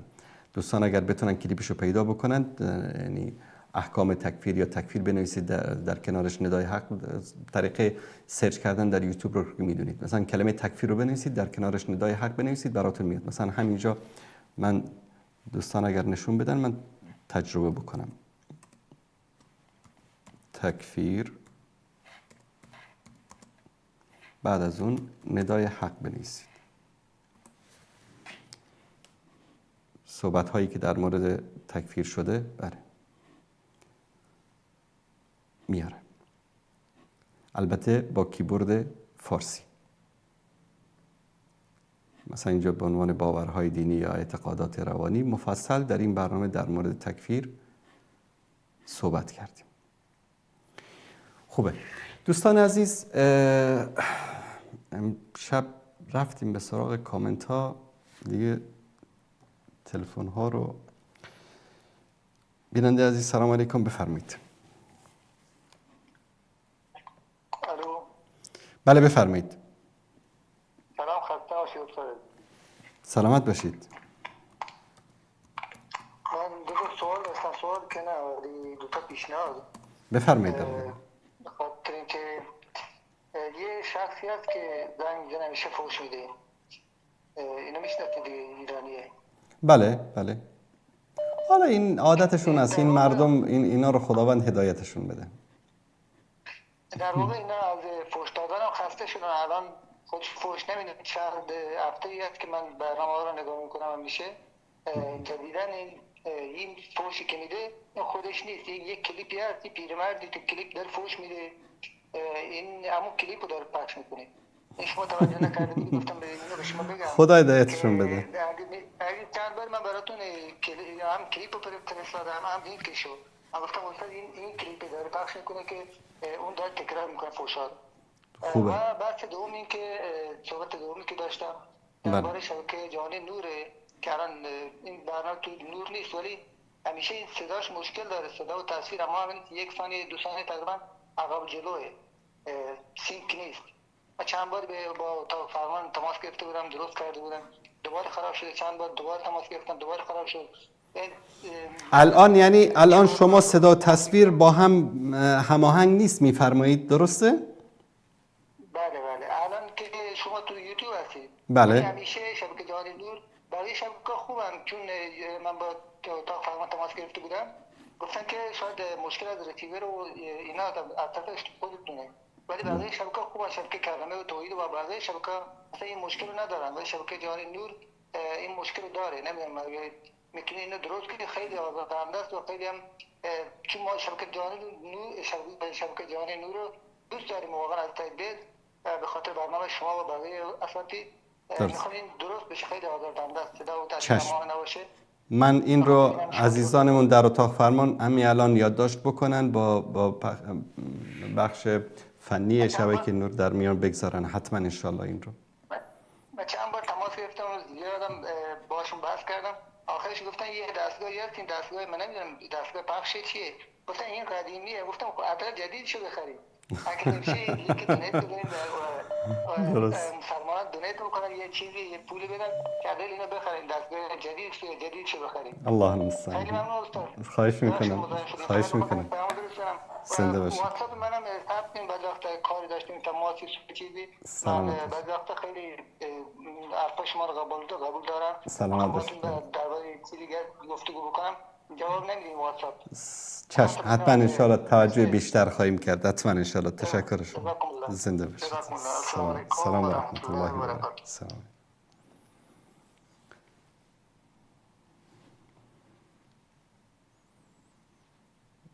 بیننده عزیز سلام علیکم، بفرمایید. بیننده گرامی بفرمایید. استاد انصاری؟ بله بفرمایید. استاد انصاری یک سوال برام پیش اومد. استاد عزیز، من متاسفانه نمیدونم بگم وسوسه ریا یا همچین چیزایی شده، وقتی که نماز میخونم یک فرد پالیمو و ششته باشه، فکر میکنم استاد عزیز که این فقط تو مرا نگاه میکنه، فکر میکنه چه آدم خوب است با خدا نماز میخونه از دو گپا، اگه نه بنده خدا سرش در کار خودش است. فقط استاد عزیز تلاش میکنم که از این قضیه فرار بکنم، اما نمیشه استاد عزیز. مثل که وسوسه میشه، همه قسم مثل وسوسه دارم پیش میشه. دوباره از یک کمی توضیح بدین استاد عزیز. چشم حتما انشاءالله. ببخشید استاد عزیز. خواهش میکنم در بفرمایید. مورد رفع الیدین و چگونگی انجام رفع الیدین یک توضیح هم میشه. باشه چشم حتما انشاءالله. سلامت باشید.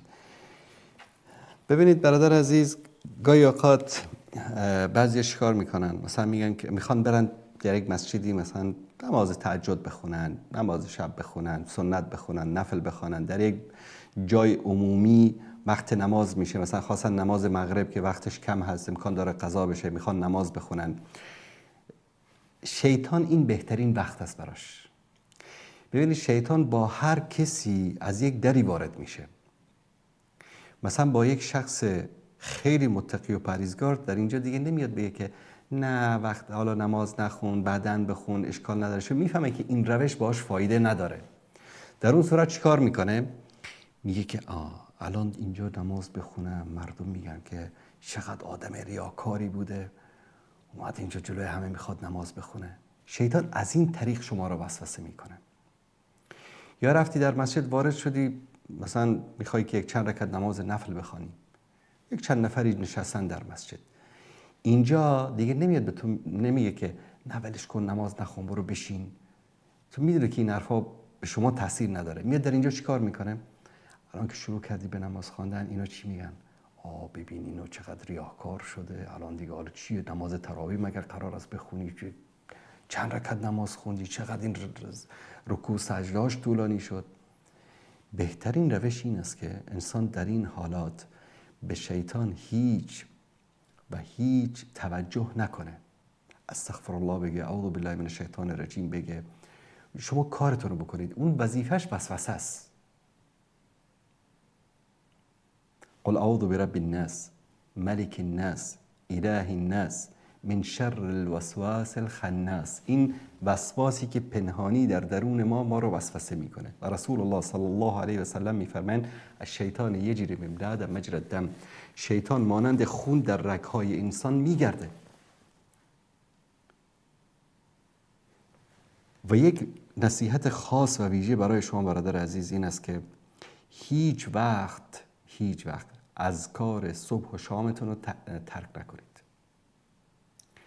کسی که اذکار صبح رو میخوانه بعد از نماز صبح، باور کنید شما اگر همه اذکاری رو که در سنت صحیح روایت شده بخونید، اذکاری من در برنامه دوستان اگر لینکش رو بگذارن در مورد معرفی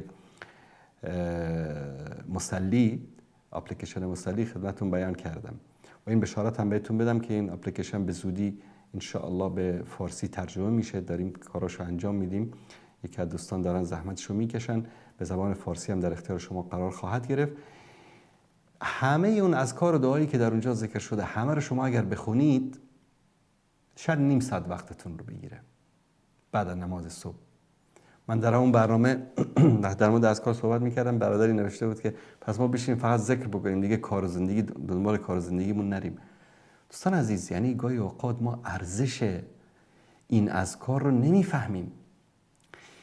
تو نیم ساعت صبح، نیم ساعت قبل از غروب آفتاب وقتت رو اختصاص بده. داخل ماشین باشی، سر کار باشی، تو دفتر باشی، تو خونه باشی، هر جایی که باشی. بابا تو با دست و پات کار میکنی، با زبانت کار نمیکنی. در حالت رانندگی، تاکسی رانی مثلا، داری یک مشتری رو از جای به جای میبری، تو همین راه سبحان الله والحمد لله ولا اله الا الله الله اکبر، سبحان الله والحمد لله ولا اله الا الله الله اکبر، هیچ مشکلی برای کارت ایجاد نمیکنه. الله اکبر و کبیره والحمد لله کثیره و سبحان الله بکرة و اصیلا. ذکرتو بکن. این اذکار چی میکنه؟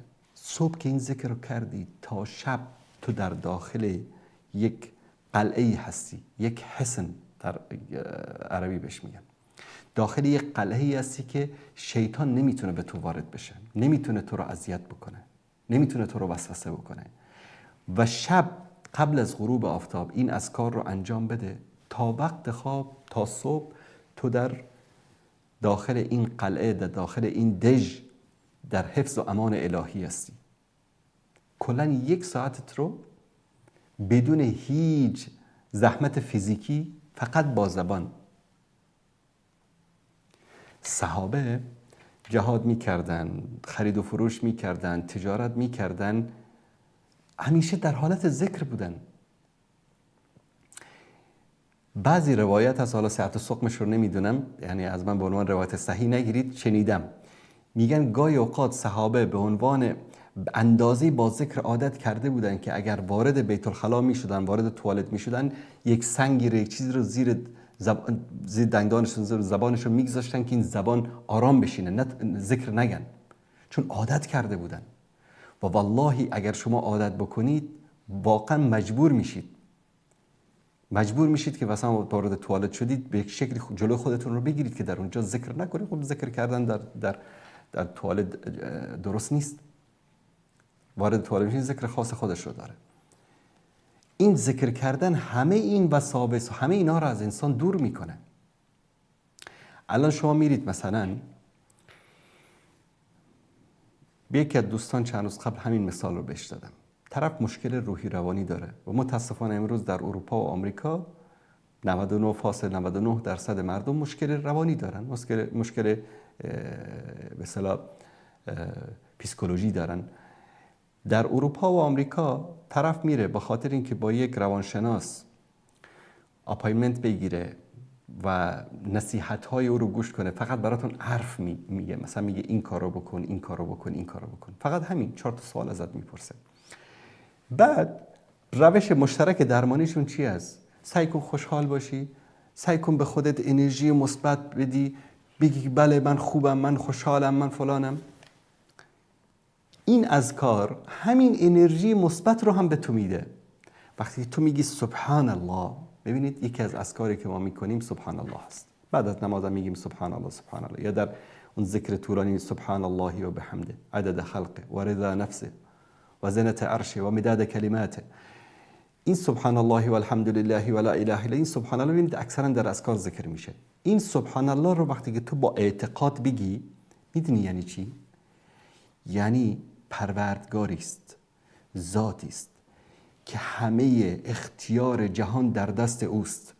هر چی که به من میرسه از طرف اوست، خیر و شر به دست اوست، رزق و روزی به دست اوست، یکتاست، یگانه است، هیچ مثل مانندی هم نداره. من به اون توکل کردم، او رو ذکرشو میگم، ثنا و صفتشو میگم، منو کمک بکنه، منو یاری بده. شما وقتی این انرژی رو به خودت بدی، دیگه امکان داره که هیچ انرژی منفی در دنیا به شما ضرر برسانه. اونجا میری شاید $1000 بدی خرج بکنی تا که همین حرفا رو اما با کلمات دنیوی بهت بگه، و این کلمات رو الله متعال از بالای 7 آسمان برای ما فرستاده که هم به تو آرامش روحی میده، هم ثواب داره، هم اجر داره. یک بار میگی، یک ذکر رو میگی، الله برای هر ذکر تو یک درختی در جنت برای تو کشت میکنه و همچنین بهت آرامش میده. الا بذکر الله تطمئن القلوب. مگر این نیست که با ذکر الله متعال دلها آرام میگیرد؟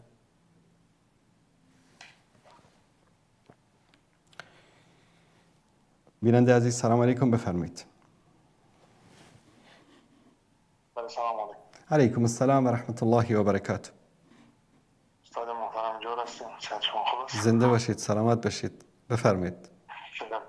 زنده باشین. همچنان استاد محترم، خوب شد که رخ شدم و من یکی از بیننده یوتیوب شما هستم. سلامت. همیشه شما ویدیو رو در یوتیوب میگذاریم و خود ما او را تماشا میکنم و بسیار زیاد آموختیم و شما را من حیث استاد آنلاین یا استاد ورچوال هم من انتخاب کردم. الله تعالی رسن. این یک باعث افتخار است. سلامت باشید. و در ضمن استاد محترم، ما خودم یک افغان هستم، فعلا در آلمان هستم و شما در مورد پاکستان و هندوستان که فعلا در تقابل هم دیگر رفتیدن یک چند صحبت را داشتیم و من میخوایم که یک نظر را همراه شما شریک بمایم. استاد محترم، ما خودم هم در وقتی که در جنگ‌های داخلی که در افغانستان رخ داد، سالهای مجاهدینی که با هم رفتیدن در موقع مهاجر شدیم و تقریبا 13 الی 15 سال در پاکستان بودیم درست است که پاکستان همراه ما همکاری نمودن، برای ما پناه دادن و ناگفتانه ما دوستان محترم که بسیار زیاد بالای ما اونا تجارت کردن و به میلیاردها دلار اونا کمایی کردن از ممالک غربی و فعلا هم مهاجرینی که در پاکستان هستند به بسیار وضعیت بد اونا را اخراج نمودن، حتی به ناموسشان تجاوز کردن، زیورات و پول و هر چیزی که در دستشان از گوشهایشان کشیدن. یعنی شما پیشتر گفتیم که انسان باید با ایمان خود یعنی شک کند، کلمه بخواند که اگر بگوید که ما هند را سپورت میکنیم.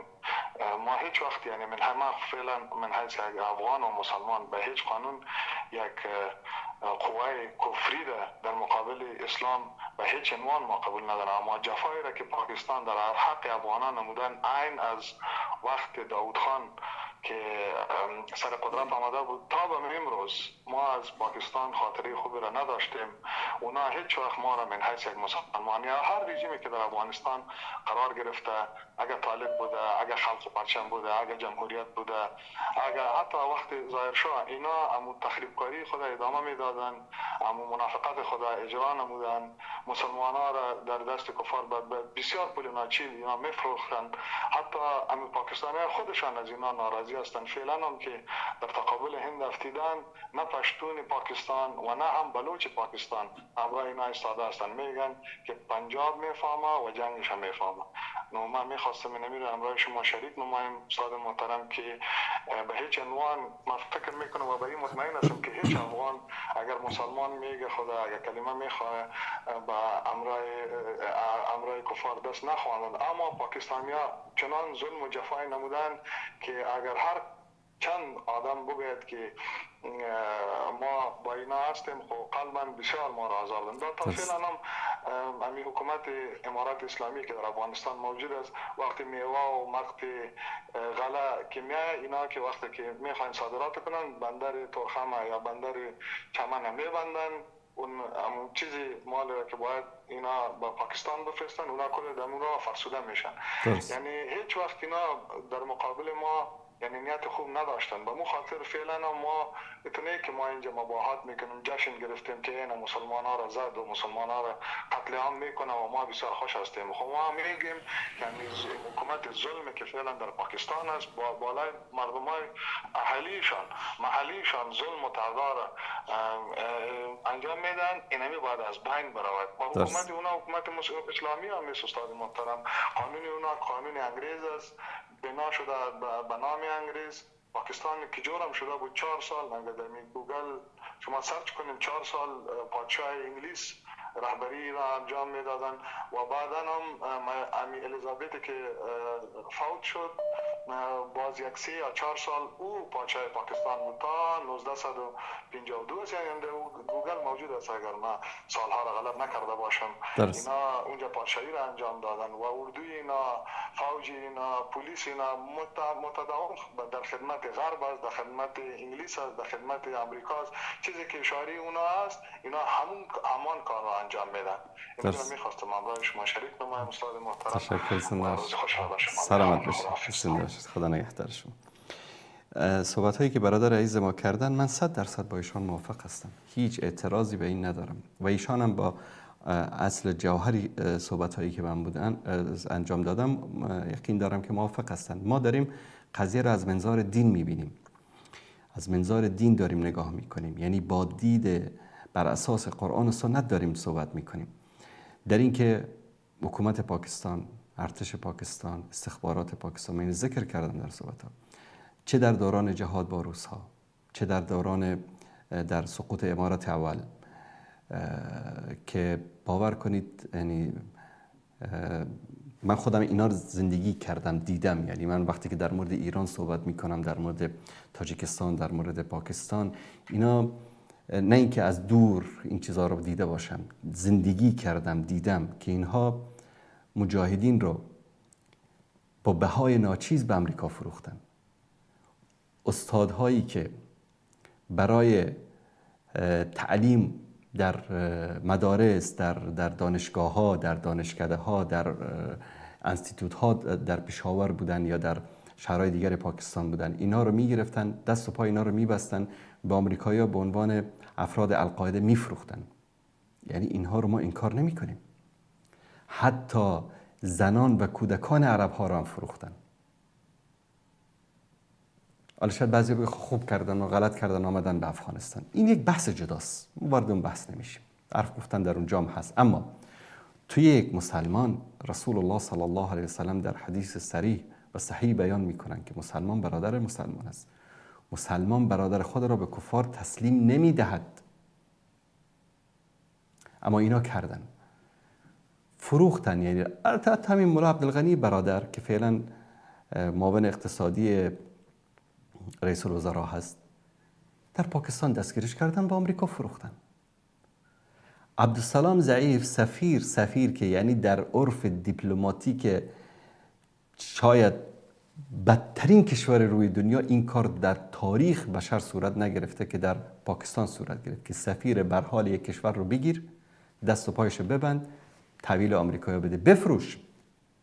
و این خبیث‌های حکومت پاکستان این کار رو کردن و اینها به اندازه بی‌ناموس و بی‌عزت و بی‌شرف هستن.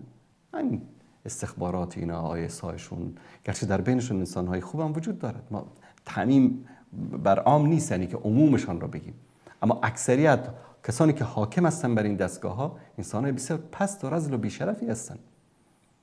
دین، انسانیت، شرف، قرآن، سنت، این چیزا برایشان مهم نیست. کردن این جنایت ها را کردن، در حق مهاجرین کردن. اما ما اولا در شروع صحبت ها گفتم که ما از حکومت پاکستان، فوج پاکستان، استخبارات پاکستان، از ملیشای پاکستان، از اونها همیشه جنایت ها و خیانت هایی که کردن این رو هیچ کس انکار نمیکنه و فراموش هم نمیکنه. اما ما در مورد ملت پاکستان داریم صحبت میکنیم.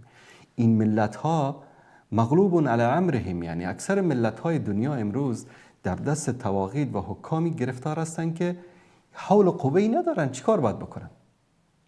شما مثلا در بین همین کشورهای اسلامی، همین ارتش هایی که وجود داره که سالانه با میلیاردها دلار سلاح‌های غربی اینها مسلح هستن، برای کی مسلح هستن اینا؟ برای که یهود را از بین ببرن؟ امروز دیدید که یک نفر از اینا رفته باشه با اسرائیل، گفته باشه با اسرائیل که بالای چشم تو ابروست؟ همه این ارتش ها و نیروهای امنیتی و استخبار، همه اینا برای چی است میدونید؟ برای کنترل کردن ملت ها، جلوی این ملت ها رو بگیرن، فقط برای سرکوب کردن ملت ها هست. همه این صحبت های شما رو قبول دارم برادر عزیز که اینا ظلم کردن، جنایت کردن در حق مهاجرین، تجارت کردن.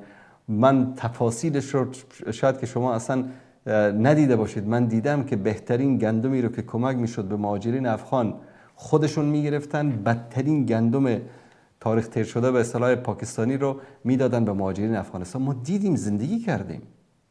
بهترین روغنی که کمک میشد میگرفتن برای خودشون، بدترین روغن پاکستانی رو به مهاجرین میدادن و شهرهای خودشون رو ساختن، اردوی خودشون رو ساختن، یعنی اقتصاد خودشون رو به خاطر همین 4-5 میلیون مهاجری که در اونجا بودن سراسر دنیا کمک میکرد و این میرفت به جیب حکومت و سران پاکستان. همه اینا رو قبول داریم. اما با وجود همه اینها،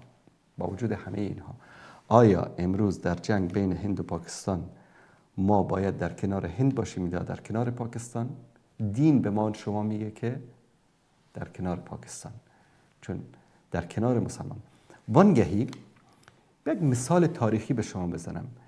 ما بعد از سقوط خلافت عثمانی چطور دشمن موفق شد که انگلیس و استعمار غرب موفق شد که این کشورهایی رو که یک وقتی شما از کابل حرکت میکردی، میرفتی حج میکردی، کل بلاد اسلامی رو، شام و عراق و یمن رو میگشتی، کسی به شما نمیگفت که تو پاسپورت داری، ویزا داری، اصلا نمیگفت تو کجایی هستی، چرا آمدی اینجا.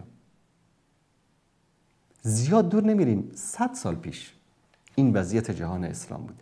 چطور شد که امروز ما به جان هم افتادیم؟ این شد افغانی، اون شد تاجیکی، این شد ازبکی، این شد ترکمنی، این شد پاکستانی، این شد فلان، این شد عرب، این شد عجم. دشمن این اختلافات و این حساسیت ها را در بین ما ایجاد کرد مرزها رو بین ما ساختن و ما رو از هم جدا کردن، تیکه و پارچه کردن. ببینید یک مثال ساده بزنیم. حالا مثلا هند و پاکستان هست. همین هند و پاکستان تعداد به اصطلاح کارمندان و افسران و مسئولین بریتانیایی که در هند و پاکستان بعد از سقوط حکومت اسلامی در هند تا استقلال پاکستان تا 1919 در این منطقه حکومت می‌کردن، از 1000 نفر تجاوز نمی‌کرد. تعداد هندوستانی هایی که بودن، یعنی پاکستان، بنگلادش، هند، همه اینها یک کشور بودن، هند بود. همه این هند جمعیتش در اون موقع حدود 300 میلیون بود. چطور 1000 نفر بر 300 میلیون حکومت میکردن؟ برید یک کمی تاریخ رو مطالعه و تاریخ استعمار انگلیس در هند رو مطالعه بکنید. سیندی رو به جان پنجابی انداختن، پنجابی رو به جان پشتون انداختن، پشتون رو به جان پنجابی انداختن، مسلمان رو به جان هندو انداختن، هندو رو به جان سیک انداختن، سیک و هندو رو به جان مسلمان انداختن. با اون کسایی که در منطقه بنگال بودن گفتن شما یک نژاد خاصی هستید، شما بنگالی هستید، شما رو چی به این با سیندی و پنجابی ها؟ اینا رو گفتن که شما سیندی و پنجابی هستید، اونا بنگالی ها چه حق دارن که برای خودشون مثلا خود مختار باشن؟ همینطور این کشمیری است و این نمیدونم بلوچ است و این فلان است، همینطور به جان هم دیگه انداختن. این 1000 نفر کارمند انگلیسی اونجا در قصراشون نشسته بودن، کیف خودشون رو میکردن. ملت طوری به جان هم افتاده بودن که پنجابی میامد جاسوسی سندی رو میکرد، سندی میامد جاسوسی پنجابی رو میکرد، پشتون میامد جاسوسی هر دوتاش رو میکرد، این میامد. به این شکل حکومت کردن. 1000 نفر بر 300 میلیون حکومت کردن، چند قرن. تاریخ حکومت هند رو در بریتانیا رو در هند بخونید و فرقایی رو که ایجاد کردن. اکتفا نکردن به اون همه فرقایی که بود. مثلا این فرقه قادیانی رو ایجاد کردن، فرقای صوفی گوناگونی رو ایجاد کردن تا که مسلمان ها رو فرقه فرقه بکنن، به جان هم دیگه بندازن، اونها حکومت بکنن. به خاطر همین شعارشون چی بود؟ تفرقه انداز و حکومت بکن. من اینو میخوام بگم که برادر عزیز و همه عزیزانی که حساسیت دارن به این تعصبات، اونا بد کردن، اونا اشتباه کردن. آیا ما باید با اشتباه جواب اونها رو بدیم یا نه؟ ما در راستای ایجاد یک امت واحد. رسول الله صلی الله علیه و آله و سلم در حدیث صحیح میفرمایند مثال مسلمان برای مسلمان چی است؟ مانند یک جسد است که اگر یک عضوی از اعضای بدن ناراحت شوه یا تب بکنه یا درد بگیره، همه بدن بیقرار میشه. یا فرمودن که مسلمان برای مسلمان مانند یک بنیانی است که یکی دیگری رو اینطوری فشرده. یعنی چی؟ شما خشت ها رو دیدید در وقتی که دیوار رو یکی چپ و راست میگزنه اینطوری. حتی رسول الله صلی الله علیه و سلم دستان مبارکشون این گونه داخل هم کردن که این گونه یعنی باید با هم دیگه باشن. ما نباید به این تعصبات دامن بزنیم.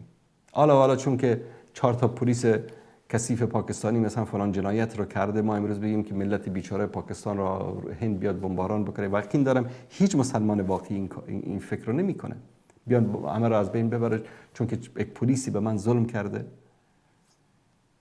این ما وقتی در مورد این گونه مسائل صحبت میکنیم از منطق اسلام صحبت میکنیم. محمد رسول الله والذین معه اشداء علی الکفار رحماء بینهم. حالا در بین این رحماء بینهم شاید قمارباز باشه، فاسق باشه، فاجر باشه، زناکار باشه، آدم خوب باشه، آدم بد باشه، اما این اصلاح در داخل هم وظیفه ماست، امر به معروف و نهی از منکر هم وظیفه ماست. در مقابل دشمن و معیار دوست و دشمن در اسلام والا پاکستانی و افغانی و عرب و عجم نیست. معیار چی است؟ توحید است. معیار دین است. بزرگترین دلیل ولا و برا جز ایمان است. کسی که به ولا و برا اعتقاد نداشته باشه اصلا به اسلام وارد نشده. به اسلام ولا و برا در لا اله الا الله هست. لا اله الا الله معنیش این است که معنی واقعی این است که تو با هر کسی که مؤمن هست به الله اعتقاد دارد باید دوستی بکنی و با هر کسی که به غیر الله اعتقاد دارد دشمنی بکنی. اصلا توحید همین است. توحید ولا و برا است.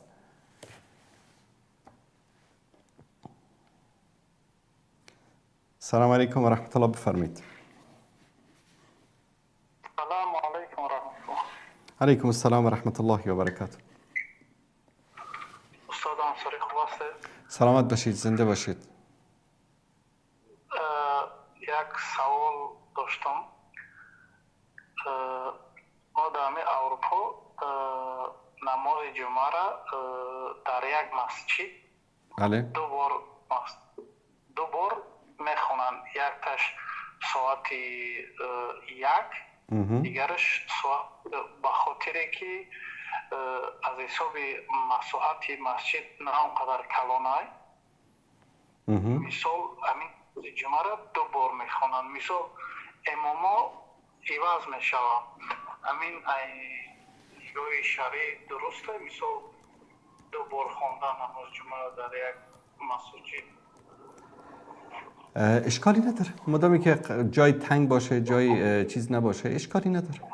دو بار بخونن، سه بار بخونن.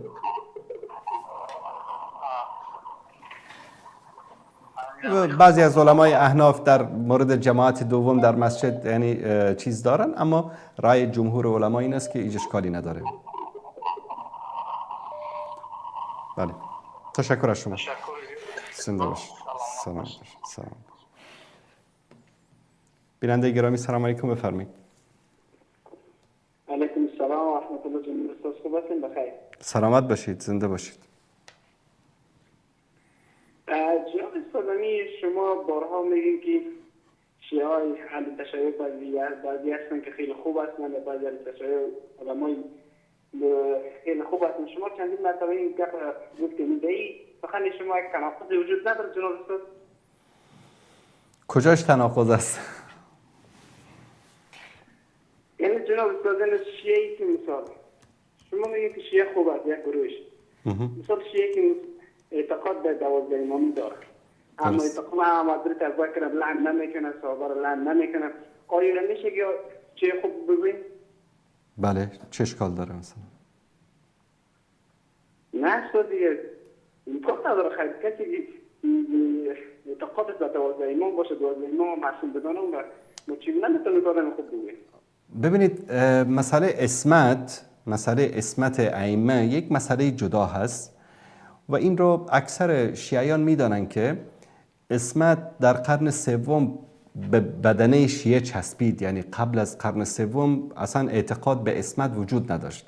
منتها اگر اعتقاد بر این داشته باشن که بر امامان وحی نازل میشه، حرفشان حرف خداوند است، وحی الهی است، در اون صورت اینا کفر است. حالا چه شیعه این اعتقاد رو داشته باشه چه سنی اعتقاد رو داشته باشه. مثلا ما همین طریقای صوفی که داریم، درست؟ طریقه نقشبندیه و قادریه و چشتیه و فلان، همین اعتقاداتی رو که در مورد عصمت ائمه شیعیان دارن، همین طرق صوفی اهل سنت هم همین اعتقاد رو در مورد مشایخشون دارن. اعتقاد دارن که شیخ و پیر ما معصوم است. مثلا همین سیفیا اعتقاداتی رو که شیعیان در مورد امام جعفر صادق و حضرت علی و حضرت حسن و حسین دارن، همین اعتقادات رو در مورد سیف الرحمن دارن. میگن سیف الرحمن غیب میدانست، سیف الرحمن معصوم بود، سیف الرحمن گناه نمیکرد. این یعنی تناقض، من فکر نمی کنم تناقض است. ثانیاً ما ببینید یکی شیعه داریم یکی رافضی داریم. من بارها این رو در برنامه ذکر کردم دوستان عزیز. شیعه چیز دیگری است، رافضی چیز دیگری است. شیعیان اعتقاد بر این داشته باشن که والله ما شیعه علی هستیم، خب باش، هیچ مشکلی باد نداریم. اعتقاد بر این داشته باشن که مثلا حضرت علی حتی بر خلفا هم افضلیت داره از نگاه تقوا و پرهیزگاری و فلان و فلان. با اینش هم مشکل نداریم. یعنی این اعتقاد داشتن افضلیت علی بر بقیه صحابه عقیده کفری نیست. ما در بین یک سرچ بکنید، در گوگل بنویسید راویان شیعه در کتب سته اهل سنت. راویان حدیث داریم در کتب اهل سنت که شیعه هستن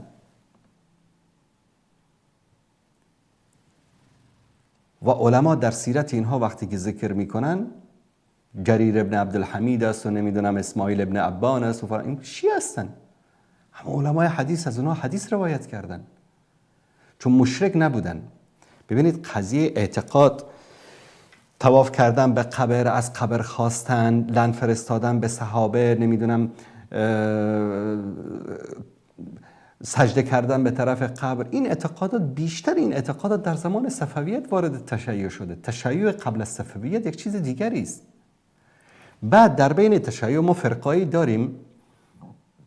فرقه اسماعیلیه هست. من امشب یکی دوستان سوال پرسیده بود که در مورد درزیا صحبت بکنید. درزیا کیا هستن؟ چه یک فرقه شیعی است که امروز تقریبا میشه گفت 90% ارتش اسرائیل رو داوطلباشون از فرقه درزی هستند. شیعیان درزی اسماعیلی.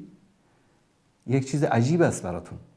اسماشون هم برید ببینید: محمود، احمد، سالم، ناصر، علی، حسن، حسین. شیعیان درزی یکی از فرقه های شیعه هست که امروز در ارتش اسرائیل، دوستان الان برید سرچ بکنید، ماشاءالله که امروز دیگه همه چیز در آیت الله گوگل هست. گوگل بنویسید درزی ها چه کسانی هستن. درزی ها یک فرقه شیعه هستن، از شیعیان اسماعیلی جدا شدن و در مصر به وجود آمد. حتی این درزی که بهش میگن اصلش درزی است. درزی در قدیم به خیاط در فارسی میگفتن درزی. اصلش هم از ایران است، مؤسسه این فرقه از همین ایران کنونی. و اگر چند روز قبل شنیده باشید در منطقه قنیطره و سویدا، در این مناطق در سوریه جنگ بود بین مردمی که در این مناطق زندگی میکردن و بین حکومت فعلی سوریه، حکومت احمد الشر در سوریه. اینا همین درزیا هستن. اگر شنیده باشید در اخبار، هواپیماهای اسرائیلی در دفاع از این مردم آمد بمباران کرد نیروهای امنیتی دولت سوریه رو. سوال برای ما متاسفانه مسلمان‌ها که مطالعه نمی‌کنیم، نه؟ سوال پیدا نشد که آقا چرا ارتش اسرائیل میاد از مردم قنیطره و سویدا در مقابل حکومت مرکزی سوریه داره دفاع میکنه، داره پلیس و ارتش سوریه رو داره بمباران میکنه؟ چرا اهل سنت رو داره اسرائیل بمباران میکنه در مقابل این مردم؟ چرا از اونها داره حمایت میکنه؟ و رهبر روحانی اینها چرا میره با نتانیاهو ملاقات میکنه؟ این سوال در ذهن کسی ایجاد نشده؟ که شاید هم ایجاد شده باشه. برید سرچ بکنید. درزی ها یک فرقه شیعه هستن. الان تو فرقه درزی شیعی رو که در کنار ارتش اسرائیل داره برادران مسلمان ما رو در فلسطین میکشه، تو میخوای اون رو مثلا با شیعیانی که میگه بابا من به الله شرک نمیارم، میگه من این امامت رو قبول ندارم، میگه من با ابوبکر و عمر و عثمان که خلیفه شدن مشکل ندارم، آقا من شیعی علی هستم، من پیرو علی هستم، میگیم باش برادر. و میگم که چون ما تقیه که نداریم، اصلا شیعه‌ای که امروز شیعه باشه اسمش بگه که آقا من شیعه هستم، شیعه علی هستم، شرک نیاره، به صحابه لعن و نفرین نکنه، به تحریف قرآن و شرکیات اعتقاد نداشته باشه، اگر با همین نیت و با عبادت و با پیروی از قرآن کریم و ارکان اسلام و نماز و روزه و زکات و حجش رو انجام بده و از این دنیا بره، بهشتی است، مؤمن است. یعنی ما هیچ مشکلی باش نداریم. برادر اینطوری نباشید که همه رو با یک تیر بزنید. متاسفانه بعضی از اهل سنت ما، باور کنید، از همین شیعای غالی هم بدتر هستن به نام اهل سنت. مثلا همین سیفی‌ها، باور کنید که فرق بین صوفی سیفی و بین رافضی اثناعشری مشرک وجود نداره در اعتقادات، در عبادات، در اعمال شرکی، در خرافه پرستی، در قبر پرستی، در پیر پرستی. یه امام میپرسته، یه پیر میپرسته، فرقی نداره.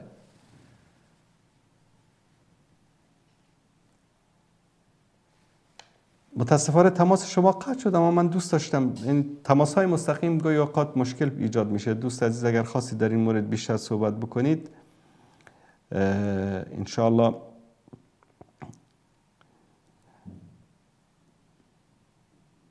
بله، بیننده عزیز در کانال تاجیکی پرسیدن که آیا کافر را غیبت کردن گناه دارد؟ آیا مؤمنین برای بی‌توجهی برای نزد الله در مورد غزه پرسیده میشن؟ بله. ببینید، کافر رو بدون دلیل غیبت کردن جایز نیست. یعنی غیبت، حکم غیبت در مقابل همه بشر، این یک مسئله اخلاقی است. این یک دروس اخلاقی اسلام است.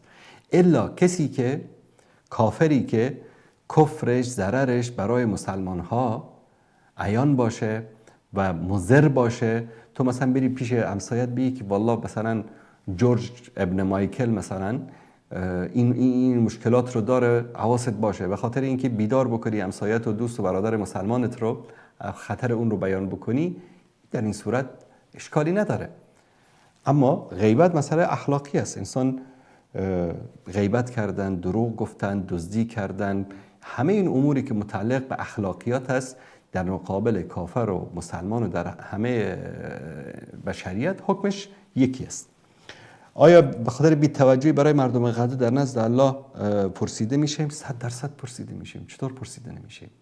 هر کس به اندازه استطاعتش.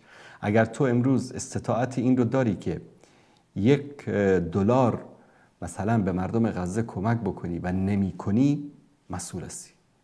و اون رئیس جمهوری که ارتش داره، توپ داره، تانک داره، سلاح داره و امروز در دفاع از مردم فلسطین استفاده نمیکنه، مسئول است.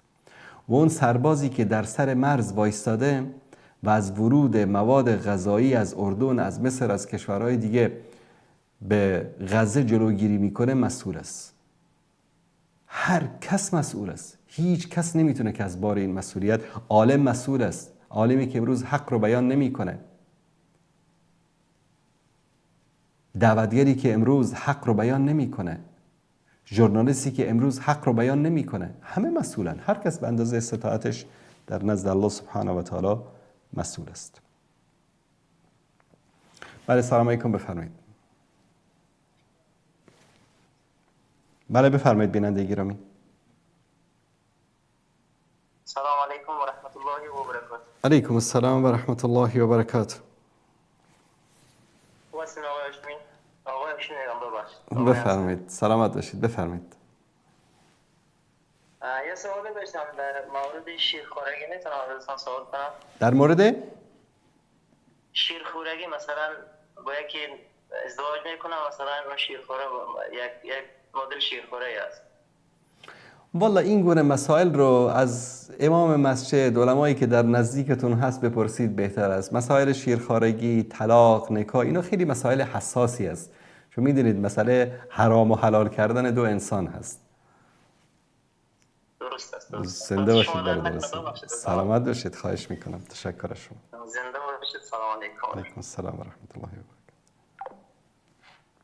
در مسائل حساس فقهی من دوست ندارم که وارد بشم، چون خاصا مسائل طلاق و نکاح و این مسائل، الا مسائل آشکار و واضحی که باشه انسان در موردش صحبت میکنه. اما بعضی مسائل هست نیاز به این داره که در پیش یک عالمی که خواستن چون در بعضی از مناطق یک سری عادات و تقالید خاص داره که شاید ما اطلاع نداشته باشیم. به همین دلیل امام مسجدتون و کسی که در منطقه‌ای که شما زندگی میکنید شاید بهتر بتونه به این سوالات پاسخ بده. تشکر میکنم از دوستان عزیز.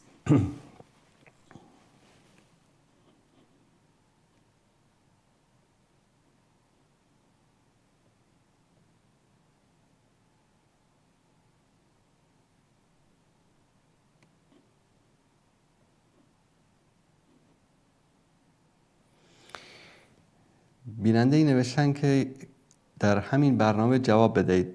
گرفتن چشم در چشم، گرفتن چشم در نوک بینی، گرفتن چشم در وسط پیشانی و غیره جاها که یک تکلیف است و کافر و مسلمان در گرفتن این کار دقیق هستن، در کجا؟ والله من متوجه نشدم. دوستان اگر کسی متوجه شده به من توضیح بده یعنی چی.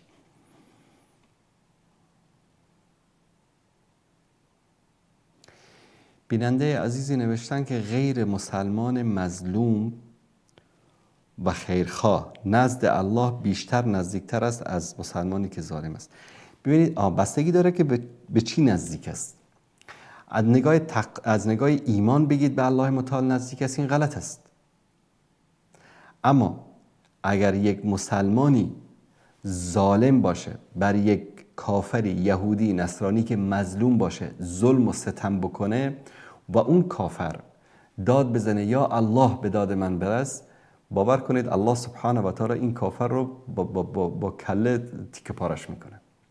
یعنی ظلم کردن حتی به یک حیوان، حتی به درخت، حتی به گیاهان جایز نیست. چه برسه به این که حالا تو بگی چون فلانی کافر است ما باید هر ظلم ستمی به او بکنیم؟ نه، این ظلم به هیچ کس جایز نیست، حتی به حیوانات، چه برسه به انسان.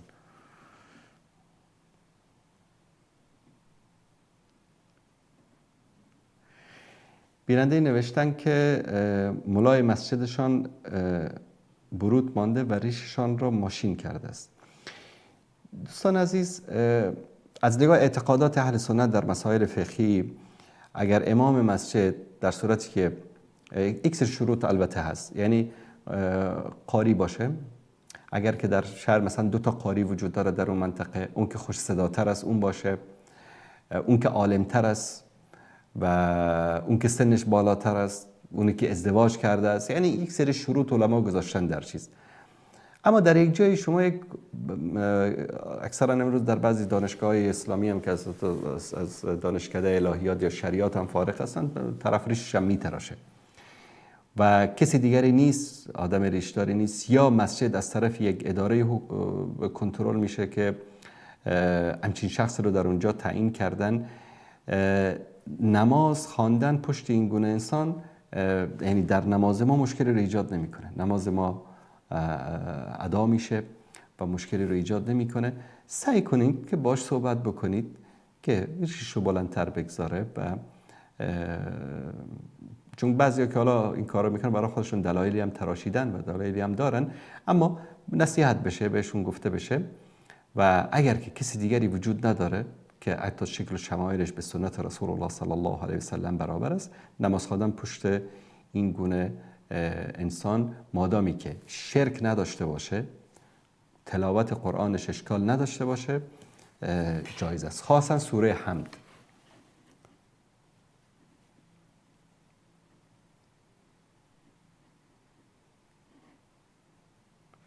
بله، دوستان از این نوشتن که در مصلی از کاری که در اونجا ذکر شده درست است. بله، مصلی کسانی که در ترتیبش هستند دوستانی هستند که من از تقریبا شاید 20 سال به این طرف باشون همکار بودم و افراد دیندار موحد و از کاری که در اونجا ذکر کردن، همه اینها با مصادر صحیح سنت نقل شده و ان شاء الله اشکالی هم ندارد. بیننده نوشتن در مورد رفع الیدین توضیح بدید. ببینید، رفع الیدین در چند موضع در نماز رسول الله صلی الله علیه و سلم در احادیث ذکر شده. یکی وقت که وارد نماز میشید، وقت تکبیر تحریمه که بهش میگن، شما الله اکبر میگید وارد نماز میشید. از رکوع بلند شدن، الله اکبر، بعد از رکوع به طرف سجده رفتن و در رکعت دوم دوباره در قیام ایستادن. در این مواضع در احادیث متفاوتی که از پیامبر صلی الله علیه و سلم چه در بخاری چه در مسلم و در بقیه کتاب‌ها روایت شده، بلند کردن دست‌ها روایت شده.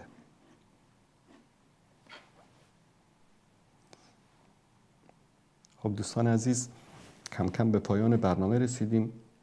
امیدوار هستیم که الله سبحانه و تعالی به همه ما و شما عزیزان. دوستان عزیز سوالاتی میپرسن که یعنی نیاز به یک برنامه، نه که 10 برنامه داره. در مورد حجاج ابن یوسف ثقفی توضیح بدهید، دوستی پرسیدن. حجاج یک امیر بود در زمان عبدالملک ابن مروان، مدتی امیر کوفه بود. بعد از اون از عراق که فارغ شد، در جنگ‌های متعددی در بصره و در در مناطق تستور یا شوشتر امروزی با خوارج درگیر بود. بعد با عبدالله ابن زبیر و با امارت مکه در اون زمان که عبدالله ابن زبیر بود با او درگیر شد.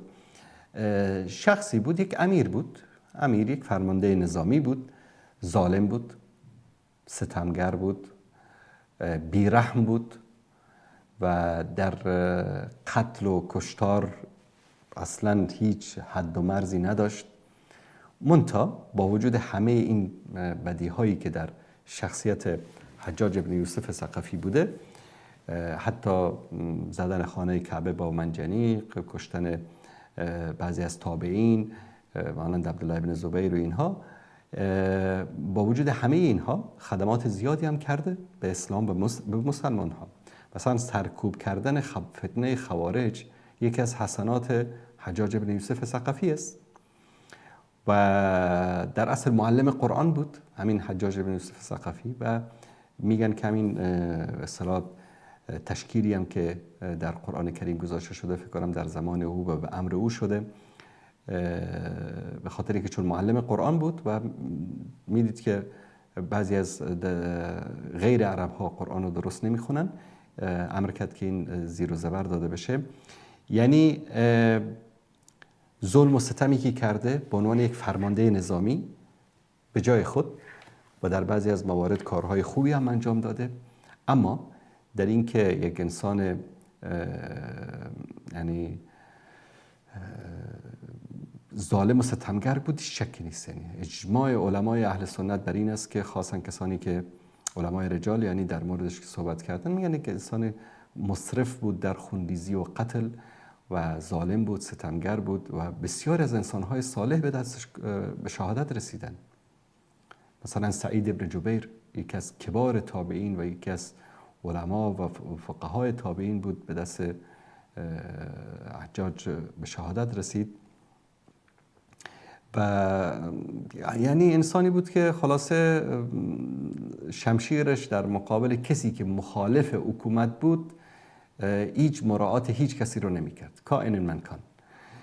و این رو هم بگم که در اون زمان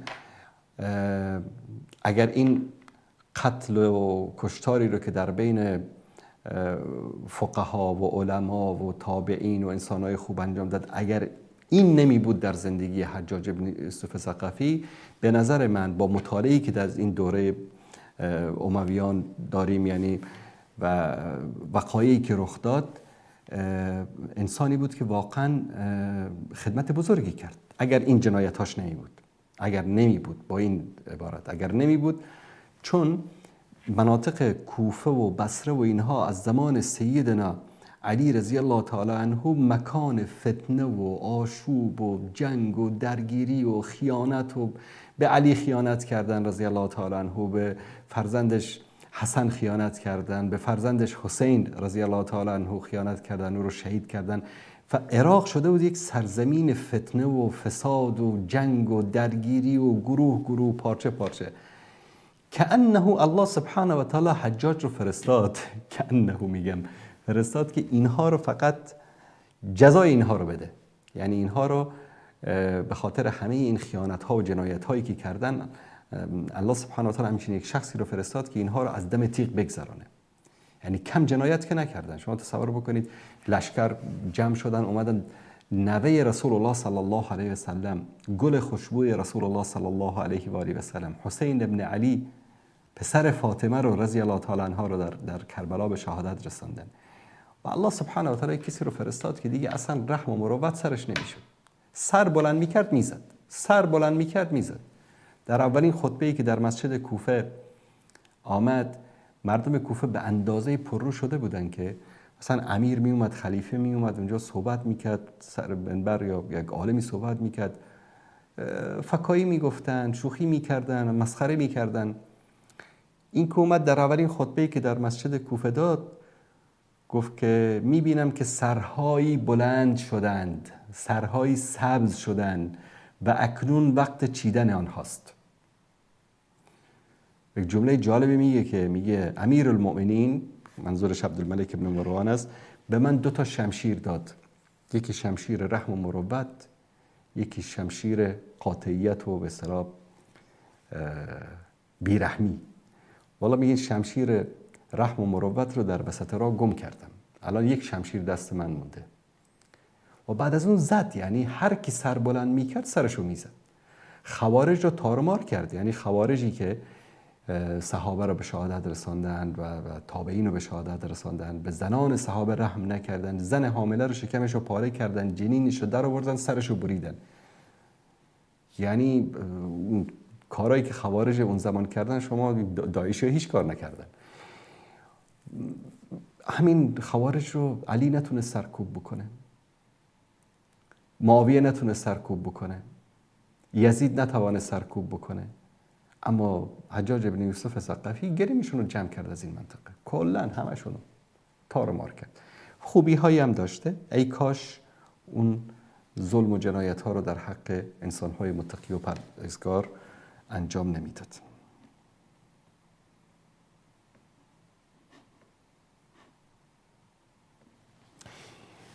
دوست عزیزی در مورد پابجی پرسیدن که این گیم چطور هست. ببینید بازی های الکترونیکی، من از نگاه شرع نمیگم، از نگاه علمی امروز علمای خود غرب، علمای تربیت کودکان، تربیت نفسی کودکان میگن که این بازی ها برای کودکان مرگ است، مضر است و برای انسان های بزرگ ضیاع وقت است. ما گاهی اوقات میگیم والا اروپا پیشرفت کرده، آمریکا پیشرفت کرده، آلمان مثلا پیشرفت کرده.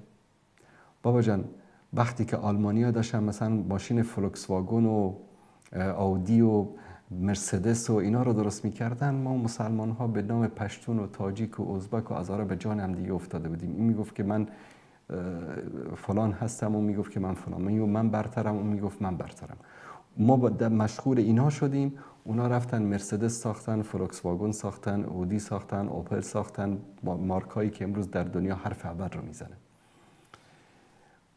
اونها شب و روز کار کردن و بچه مسلمان ما امروز میگه که والا فلان گیم زدن حکمش چی است، حلال است یا حرام است. بابا جان اصلا دین رو بگذار کنار.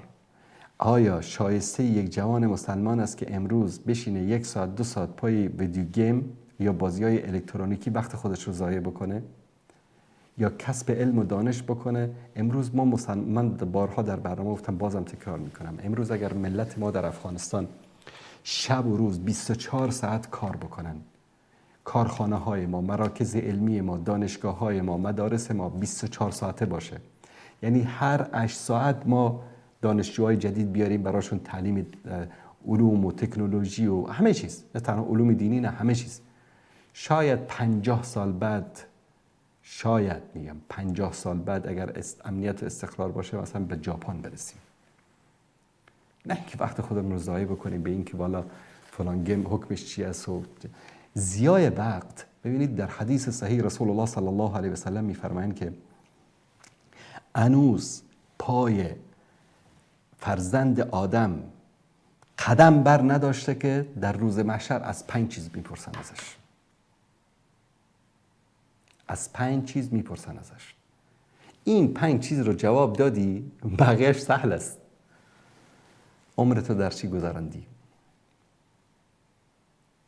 در گیم بازی، در لهو و لعب، در چی گذاشتی؟ تندرستی تو در کجا گذراندی؟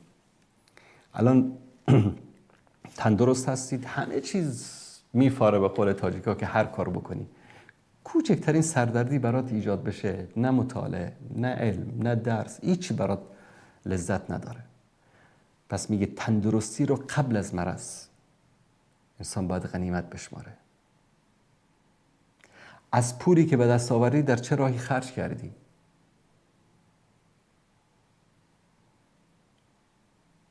از علمی که الله متعال این رو برای تو میسر کرد، عقل و هوش و فکر و ذکاوت داد که به تو علمی که به دست آوردی در چه راه خرجش کردی؟ از همه اینا پرسیده میشه از انسان. از وقت پرسیده میشه.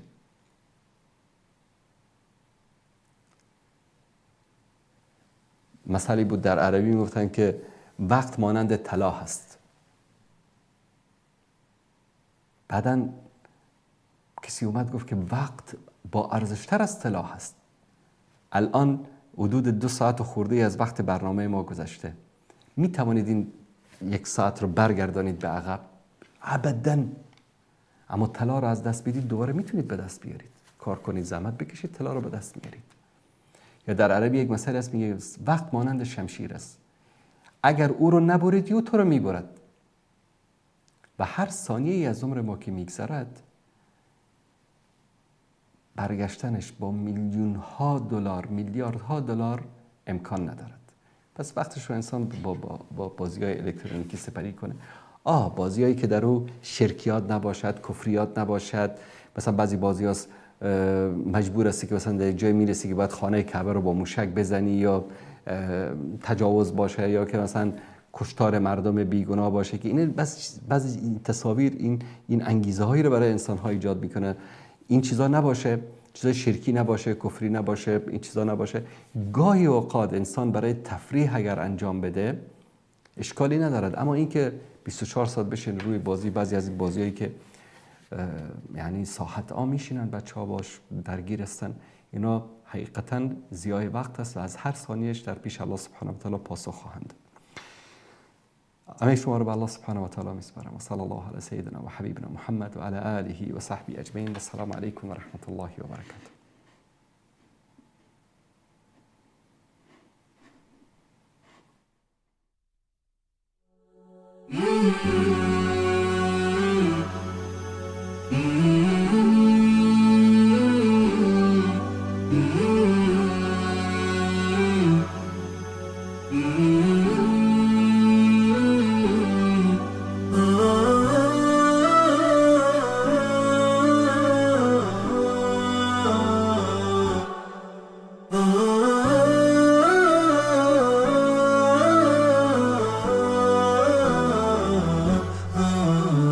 نداء الحق صوت قد شجع